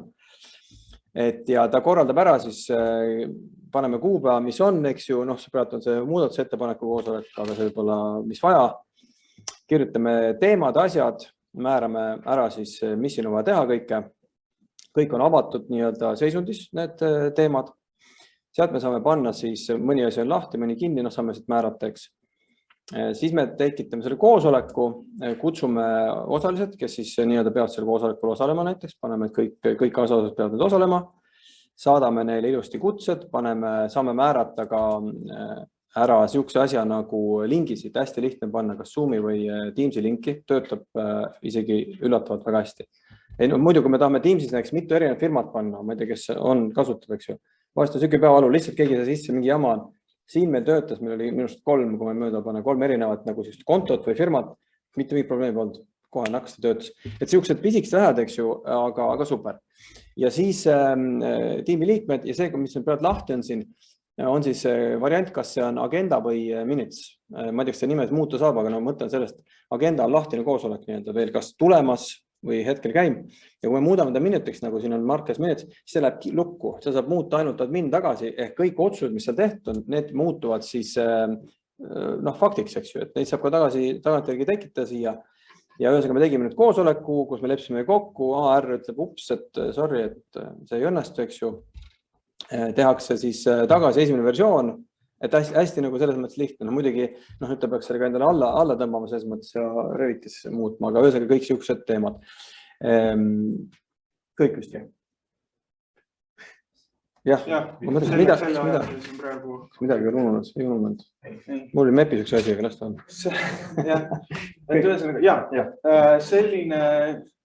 Selline siis oli see demonstratsioon, mis meile endale tundus, et on hea näidata, mis on teile huvitav.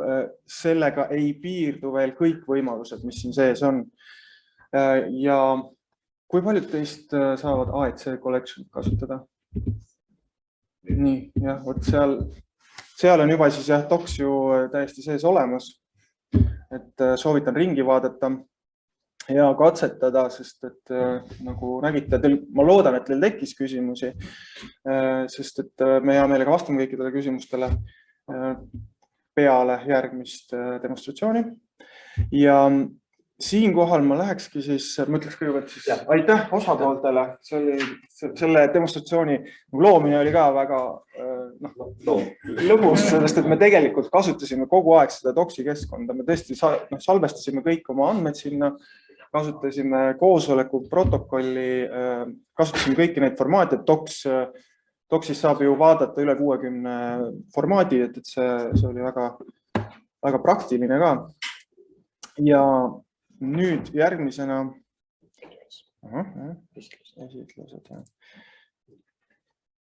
siis lubatud uus tarkvara, mille nimetus selle aasta maikuust alates on Forma.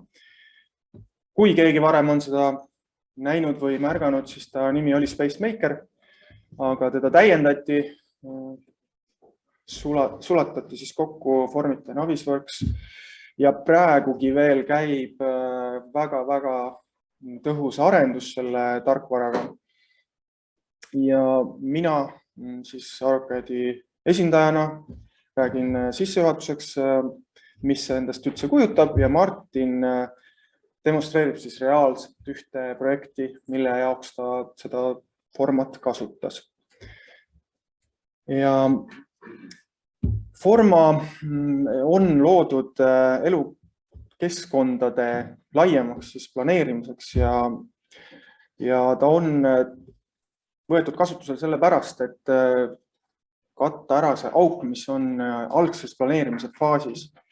Et me ei ole väga palju harjunud investeerima aega ja investeerima ka raha siis nendesse tarkvaradesse, mis aitavad meil edasi liikudes võimalikult vähe eksida.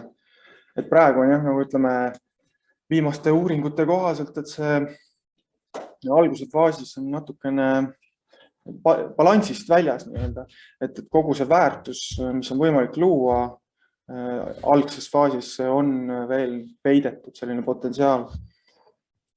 Ja kus siis meie ja Autodesk siis näeb, et Forma saab tulla abiks, on just miks mitte Reviti kasutajatele, sest et kõik need regulatsioonid ja osapooled, kes ühes projektis sees on, nendele andmete tootmine siis tehisintelligenti abil, mis on Formas juba olemas, muutub kordades kiiremaks. Seda pärast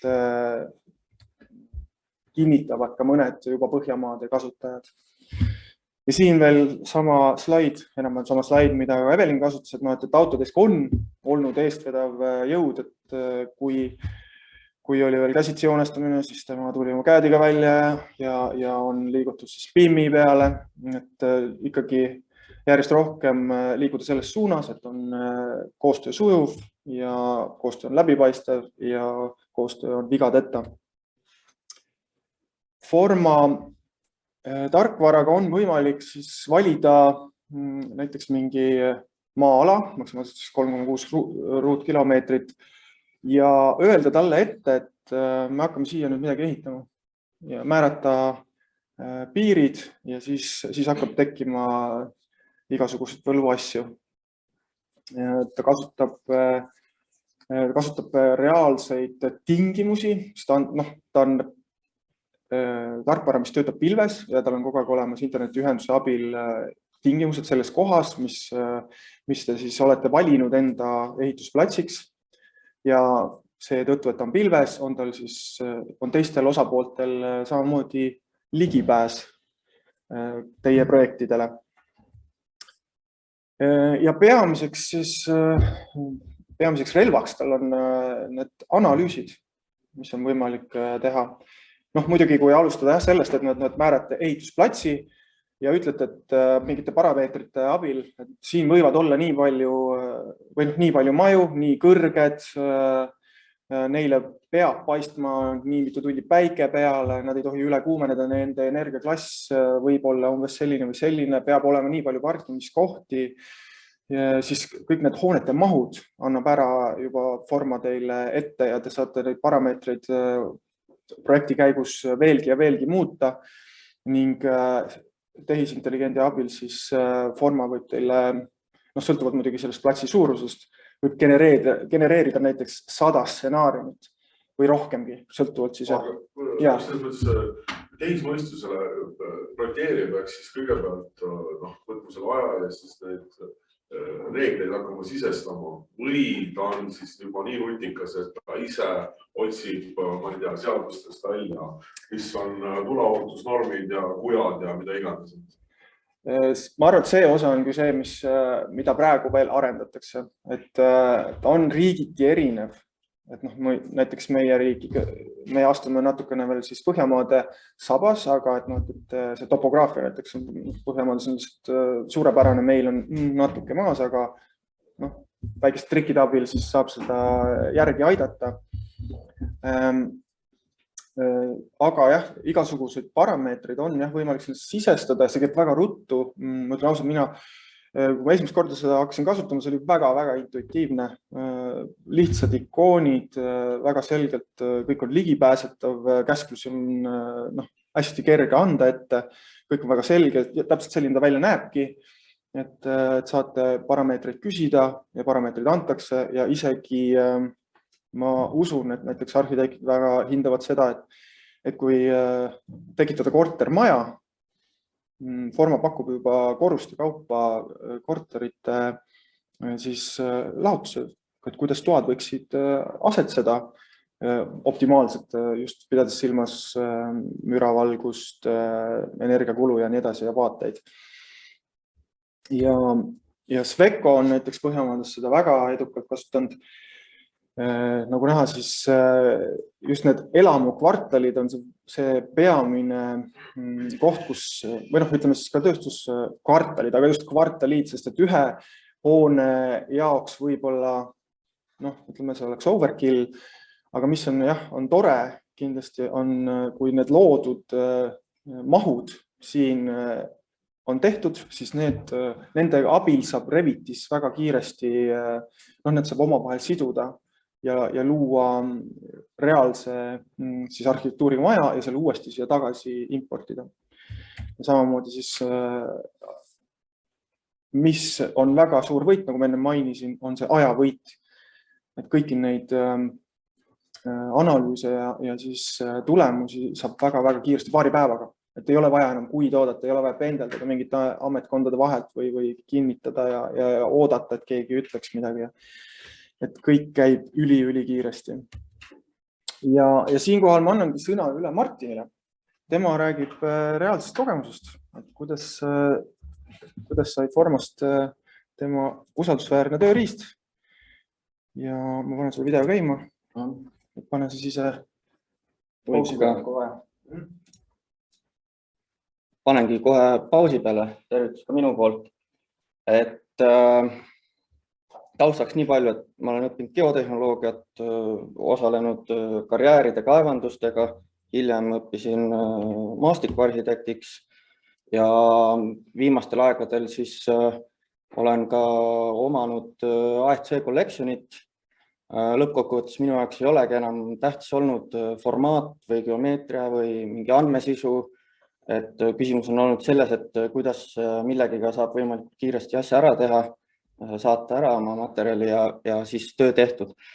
Ja nüüd Forma või siis Spacemaker tegelikult juba nüüd sellel talve lõpul, vara kevadel saabus mu lauale ja tuli Tallinna linnaplaneerimisametilt küsimus, et kas ma olen võimeline tegema neile 2 kuu jooksul kogu Tallinna Sadama 5 detailplaneeringu, kõik eskiisid, PDF-id, 2D, 3D Maxis, SketchUpis tehtud, kõik asjad kokku panema, ühtsele formaadile viima ja andmesisu panema ja nii edasi.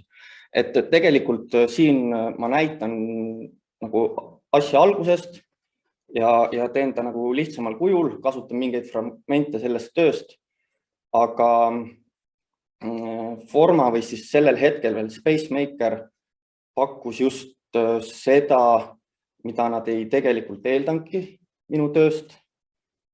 Ma oleks saanud selle lahendada seal Civil 3D ja veel mõne programmiga, 3D Maxiga, kõik oleks tehtud.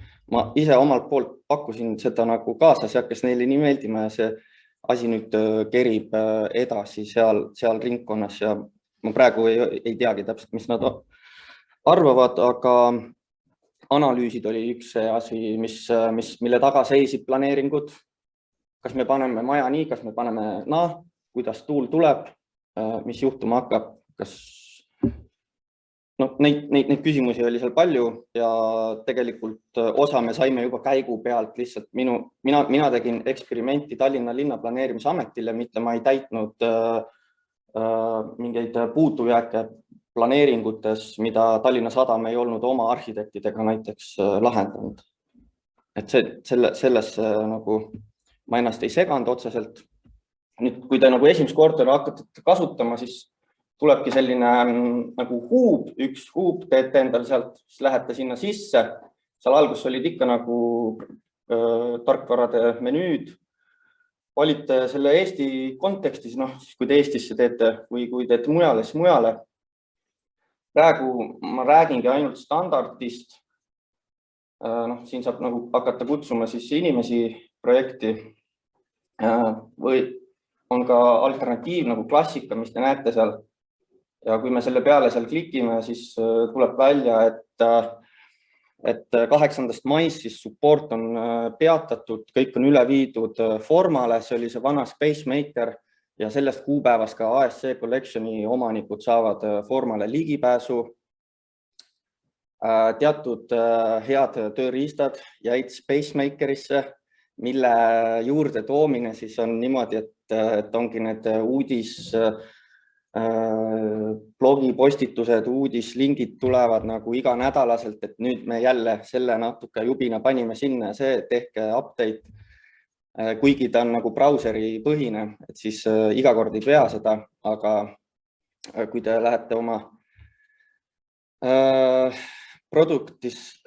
produktide listi, siis te näete seal seda Forma asja, siis sealt saate seda accessi nuppu nagu uuendada. Et siis tulevad need tööriistad jälle nagu järjest muudkui rikastub. Siin oleme nüüd siis juba projekti vaates ja alguses valisin ala, seal oli näha, et 3,8 ruutkilomeetrit on see siis maksimum, mida ta kannatab meile genereerida. Praegu ta võtab nagu etakandmeid ilmselt suure tõenäosusega. Ta kasutab OpenStreetMapi mingeid andmeid, mis on omakorda tegelikult lingitud nende Eesti topograafia andmekogu asjadega. Ta suudab võtta siis meile need hoonete mingid 2D kontuurid, seal on mingi atribuut kõrguse kohta, eks ole, siis ta teeb meile mingi risttahuka, näiteks tellin siin hooneid endale sisse. Saan selle olemasoleva pildi väga robustsel kujul, aga ega planeeringutes ei peagi nüüd, eks ole, mingisuguseid avatäiteid lahendama esmajärjekorras. Lõpus võib see olla mingis aspektis oluline, aga pigem see on juba siis ehitusprojekt, mitte planeering. Ja siin ma nagu hoian nagu laivis kogu aeg seda kiirust, et nagu ka näeksite, et kui tegelikult mõnes mõttes ta kiire on ikkagi, arvestades neid protsesse, ta teeb ju päringuid serverisse, ta peab selle käigus ka genereerima selle siis geomeetria kogu aeg antud hetkel. Ja nüüd mul oli seal proposal 1 ja nüüd siis läksin hoopis library kausta. Üleval on nagu näha, et need olid proposalid, ettepanekud, nüüd on library's, siia olen infot tellinud või importinud ja siis ma lükkan neid nagu endal sinna proposalitesse. Seda saab teha siis kas käsitsi või paluda tal, kui sellel kas siis importitud, tellitud andmestikul on koordinaatsüsteemid ilusti küljes, siis ta nagu tunneb ennast ära. Kui me oleme siin näide, kuidas me oleme võtnud lihtsalt tema poolt ette antud nagu hoone kuju ja meil tekib mingi vajadus temaga näiteks midagi teha, siis me ei pea seda kuskil mujal tarkvaras tema kuju hakkama muutma. Siin need kuju muutmise tööriistad on suhteliselt sarnased siis nagu tavapärasele 3D CAD-ile. Me ei pea tegema kandilisi tahukaid, me võime seal nagu teha mingisuguseid püramiide ja muid asju, kui on vajadus. Või see geomeetria võib erisugune olla. Ta oskab ka teatud määral raadiustega arvestada, kuid need reeglid on kitsamad kui üleüldiselt CAD-is või kuskil 3D Maxis. Aga ikkagi saab hakkama. Importimise osas, nagu näeme, on OBJ, IFC failid praegu toetatud ja DXF. DXF-iga ilmselt paljud on kursis, kui ei ole, siis põhimõtteliselt TVG, ainult et nagu tema erisus on, mina täpselt ei olegi aru saanud, aga näiteks ma tean, et platsidel tahetakse DXF-e, siis ma TVG-sid salvestan DXF-ideks, tahetakse ainult mingit teatud jooni, äärekivi või mida iganes. Et siis see GNSS-süsteem töötab nende DXF-ide pealt paremini. Ja siin ma nagu loadin teda ülesse. Ma ei teagi, mis ma praegu, ma tõin siis ühe planeeringu hooned.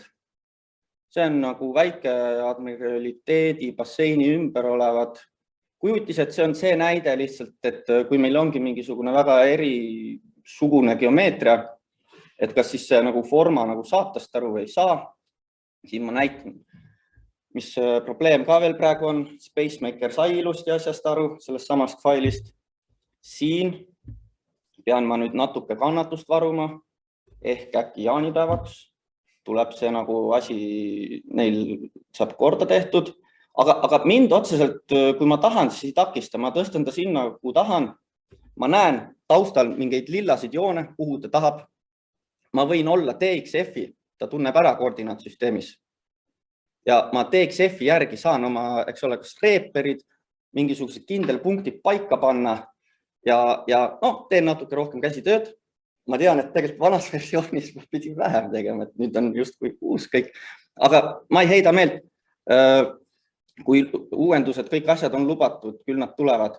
Ja ilmselt siin, mida ma olen nagu kogenud, on see, et kui ma nagu analüüside peale ootasin vanas versioonis nagu aega, aga ma sain midagi muud teha, siis uues versioonis need analüüsid on nagu ikkagi nagu uus tase juba, et eks need serveri ühendused ja seal toimub ka uus, ilmselt ehitatakse võib-olla üldse uut serveri.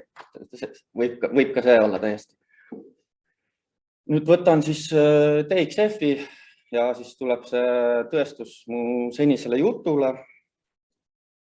Valin jälle meie koordinaatsüsteemi. Ma tean, et see DXF on mul ka Civilis õige koha peal genereeritud sealt. Ja näen, et ta tõesti tunneb ära selle topograafia andmekogu järgi või aluskaardi.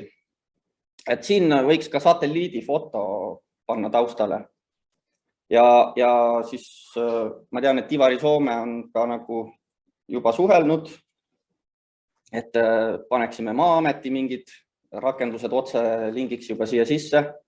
Oleks tore, näiteks maapinna mudelit, mis iganes.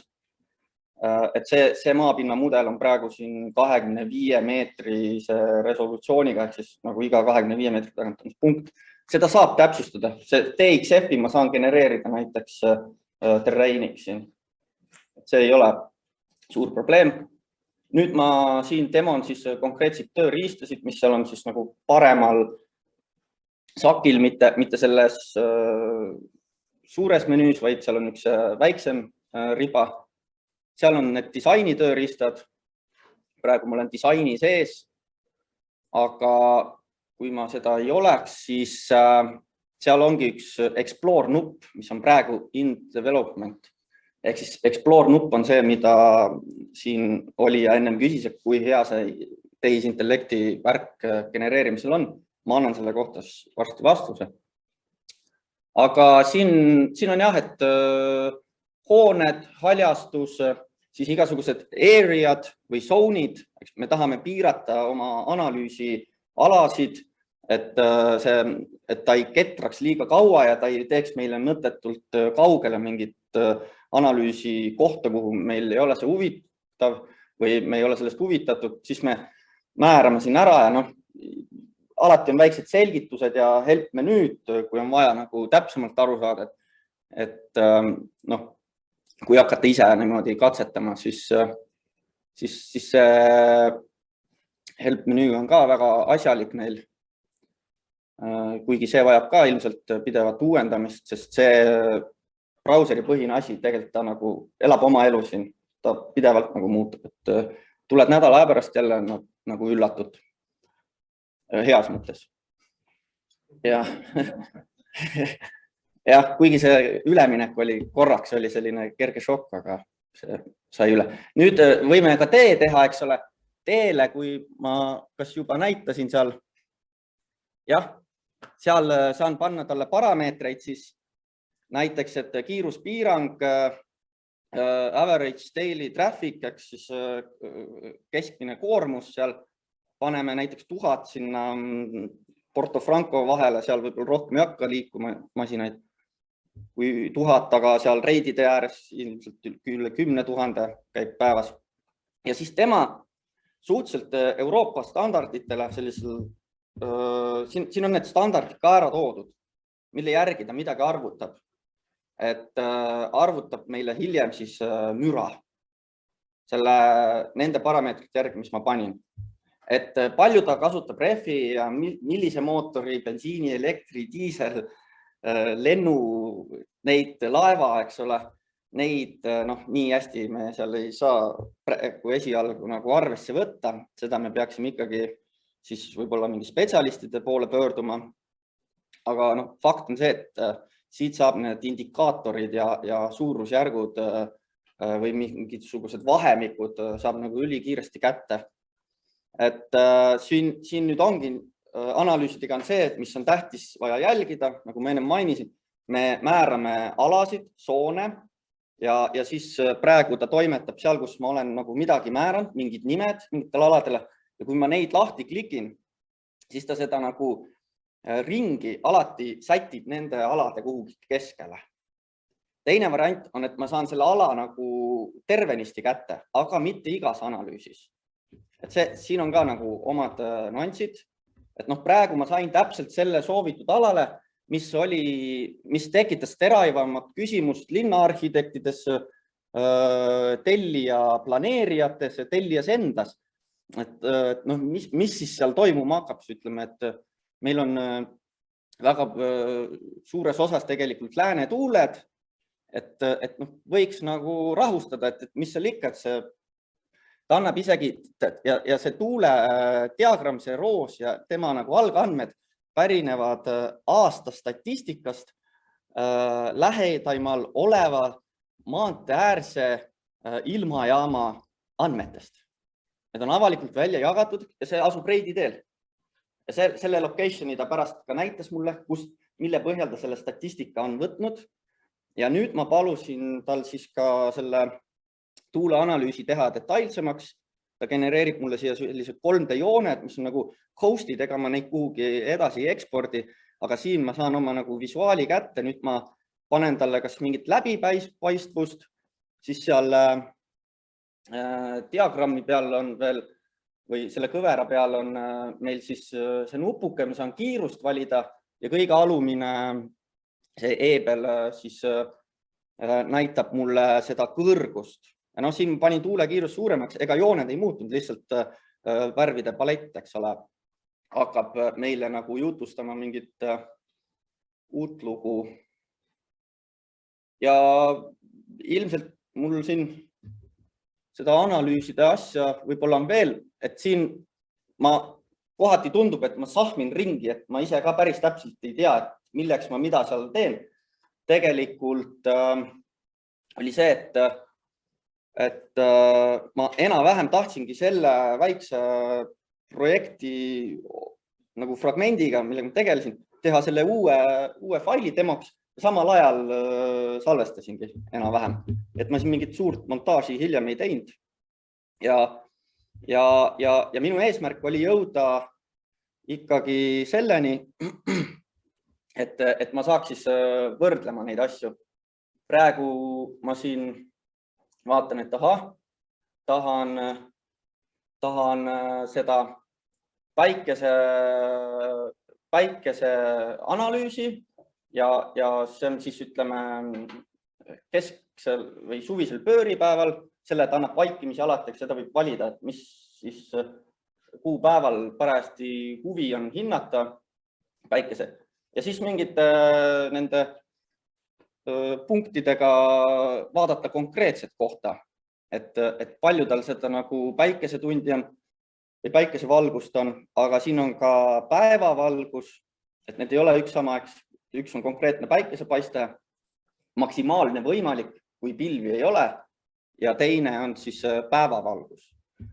Et seal tulid ka välja osad sellised kohad, kus tegelikult ei soovitud, et päevavalgus oleks nii madalal, siis olid sellised siseõuedega hoone planeeritud, siis saadi aru, et okei, teeme sinna mingisugust avad sisse või et ärme tee seda hoonet päris kinniseks ümbertringi, vaid teeme, et siis sisehoovi justkui hakkab rohkem nagu valgust ka nagu jõudma, isegi seda tavalist päevavalgust. Et mingeid selliseid, mille üle tavaliselt inimesed avaldavad arvamust, olgu see siis avalikkus või arhitektid ise või muud spetsialistid, kes on kaasatud detailplaneeringutesse. Ja kui see kogu diskussioon jääb arvamuste põhiseks, et keegi täpselt ei suuda oma neid analüüse nagu niimoodi visuaalselt edastada. No kujutame ette, hakkame neid käsitsi joonistama. Et siis see on ka kohati selline, eks ole, hüpoteetiline lähenemine. Et siit me saame nagu seda protsessi kindlasti kohe kokku tõmmata, et see võib säästa mitu kuud mingisuguseid kõhutunde pealt loodud diskussioone nagu vähendada. Ja kuna ta kollektsioonis sees on nüüd, siis täiesti ma arvan, et võiks planeerimise valdkond seda proovida. Ja mis ma siis siin nüüd veel ühesõnaga veel tegelen siin nende analüüsidega, mis ma tahtsin lõpuks sinna võrdlusesse saata. Siin me näeme, et ongi mul tegelikult uus ja vana, et vahepeal tundub, et ma duubeldan. Tegelikult ma tegin, siin peab ikkagi igale proposalile ehk siis nagu ettepanekule või stsenaariumile tegema omad analüüsid ära, saama need tulemused. Vahepeal ma ka kontrollisin midagi ja siis seal mere ääres just ongi nagu hoonete erinevus, et vaatluse all ongi praegu ainult 2 stsenaariumit. Tegelikult, kui me hakkame Forma enda seda sama tehisintellekti kasutama hoonekujude paiknemiseks ja jälgimiseks ja siis tegema inimlikku muudatust ja aspekti sisse tooma, siis me neid stsenaariume võiksime päevaga teha kas või 10 nagu. Et ei ole see nii suur koormus nagu arhitektidele või planeerijatele. Nüüd ma näen, et siin selles uues ettepanekus tekib mingi list, tekivad mingi kuupäevad, kus ma nagu analüüsid olen teinud, tekib teisele stsenaariumile samasugused, valin need välja. Ma võiksin neid ka panna, nii kui ma kliki teen, nii neid vaateid tuleb. Siin võib 10 tükki ka järjest panna. No ma ei tea, kas 10 on, ma 4 või 5 tegin ära, vaatasin, et okei, töötab, ma lõpuni ei hakkan minema. Et jube kitsaks läks pilt lõpuks. Ja siis nii kui nagu ühes vaates keerutan, nii siis teine vaade keerab juurde, et ma saan nagu 2 kõrvutada ära ilusti. Näen oma neid palettide erinevust. Et siin oli siis konkreetselt see tuulevärk. Noh, kui ma lähen selle sisse, siis ma oleks saanud näha, et ma seda tuulenurka või nagu oleks võinud muuta. Siin samamoodi näiteks, et kui vaatan oma suvised asjad ära valguse osas, lähen korraks sisse, muudan kuupäeva, ta natukene mõtleb ennast ümber. Ja just need parameetrite muutus analüüsi järgselt ei tähenda seda, et see analüüs hakkab ennast uuesti ketrama. Ta teeb lihtsalt väikse korrektuuri ja see analüüs ikkagi on selline, et ta nagu arvutab sõltumata teie algsoovist enamus näitajaid ära, et pärast oleks siis võimalik niisugust variatsiooni luua.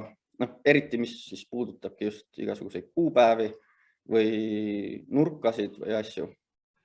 Martin, kas sul on siin videos Revitiga koostöö ka? Jah, kohe jõuame sinna.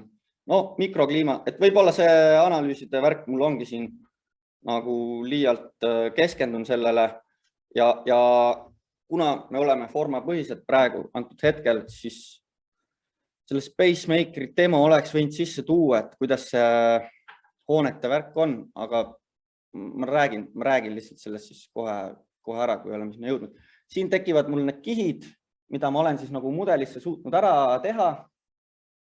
Neil on igal ühel natuke oma dünaamika, omad võimekused, oma kvaliteet ja noh, siis saab neid seal kinni välja klõpsida, editeerida. Ja siis üldiselt ongi, et väga palju on vaja siin proposalis ja library's käia, compare'is ja siis seal nende tööriistidega töötada. Nüüd ma siin näitan, et ma tegin eksporti sellest proposalist ja sain sellise sipitud kausta, kus kõige olulisem ilmselt oli see OBJ-fail ja temaga kaasas olev siis TXT, kui seal midagi nagu tähtsat on. Aga muidu geomeetriana toimib see OBJ nahuni. et kui läheb seal mingisuguse tekstuuride või seal võib ka olla siis mingid, mis me siit saame talle kaasa anda, mingid parameetrid, mis me anname, eks ole. Võib-olla hoonel tekib korrulisus või sihuke asi, mida see tuim OBJ fail nagu ei korralikult kohe tuvasta ära, siis nüüd tegin ekspordi. Tegelikult ma ei teinud eksporti, ma share isin. Ja nüüd ma Revitisse otse lihtsalt laen. Ja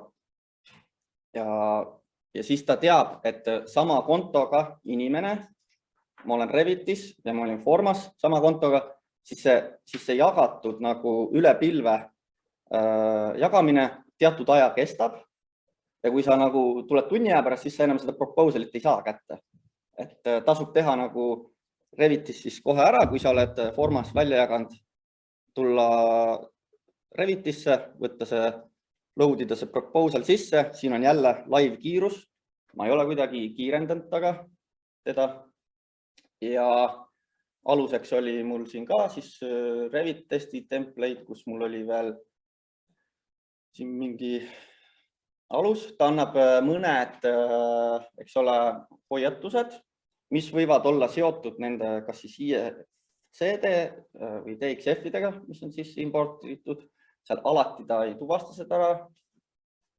Ja nüüd ma näen, et see kujutis on ikkagi selline nagu ta oli mul seal Formas. Need samad hooned seal Lõunasadama osas, need eri kujuga hooned seal admiraliteedi, siis see maapind, okei, nagu ma ütlesin, eks, ta oli väga nagu lihtsakoeline, aga ega ta otseselt nüüd midagi halba ka ei ole ja siin ei sega, ei häiri. Need lokatsioone saab alati sättida ükskõik mis staadiumis, et nad lõppkokkuvõttes oleksid ikkagi meil paigas. Siin on need hooned, mis ma tegin Forma tööriistaga ja nende parameetrite järgi, mis ma olin hoonet mudeldades palunud. Tekkis korruselisus, tekkis nii-öelda korterite jaotus. Siit saab enam-vähem juba hoomata, kus võiks olla mingid trepikojad, nii edasi, mis nende kõrgus on.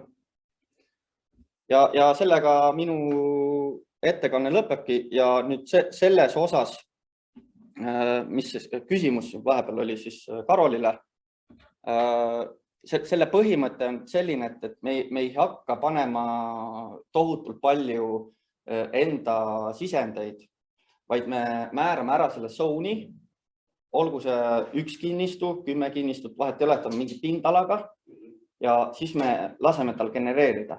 Ja nüüd ta genereerib ja siis me saame hakata parameetreid väiksemaks nihutada. Et ta teeb igasugust erinevaid kujusid, erinevaid variante, erinevate kõrgustega ja nüüd me võime neid kõrgusi nagu paluda, et hooned oleksid 10–20 meetri kõrguse vahemikus. Hooned oleksid, eks ole, sellise kubaturiga, et nii kui ta ära genereerib, nii avanevad need parameetrite aknad ja siis hakkad mudima, lased ümber genereerida, valid 2-3, valid sellest genereeritud materjalidest, saadad proposaliteks ja siis kas mudid, ei mudi seal edasi, võid need proposalid Revitisse saata. Ühesõnaga alguses saad rohkem vabad käed ja siis hakkad seda silmust. Täpselt, et las ta teeb ise nii, nagu ta heaks arvab ja ta tõesti teeb igasuguseid, aga ta teeb sellised nagu kastid, nagu me nägime, eks ole. Ja nüüd neid ma võin siis käsitsi teha nagu selliseks astmeliseks näiteks muuta, kui see päikese jälgimine on oluline. Igasugused nagu kaasaegne planeerimine käib. Väga põnev. Jah, mulle endale ka siiamaani veel, kui pool aastat saanud nagu katsuda, siis lootused ja kõik see nagu positiivne meelestatus on endiselt üleval. Nii, suur tänu.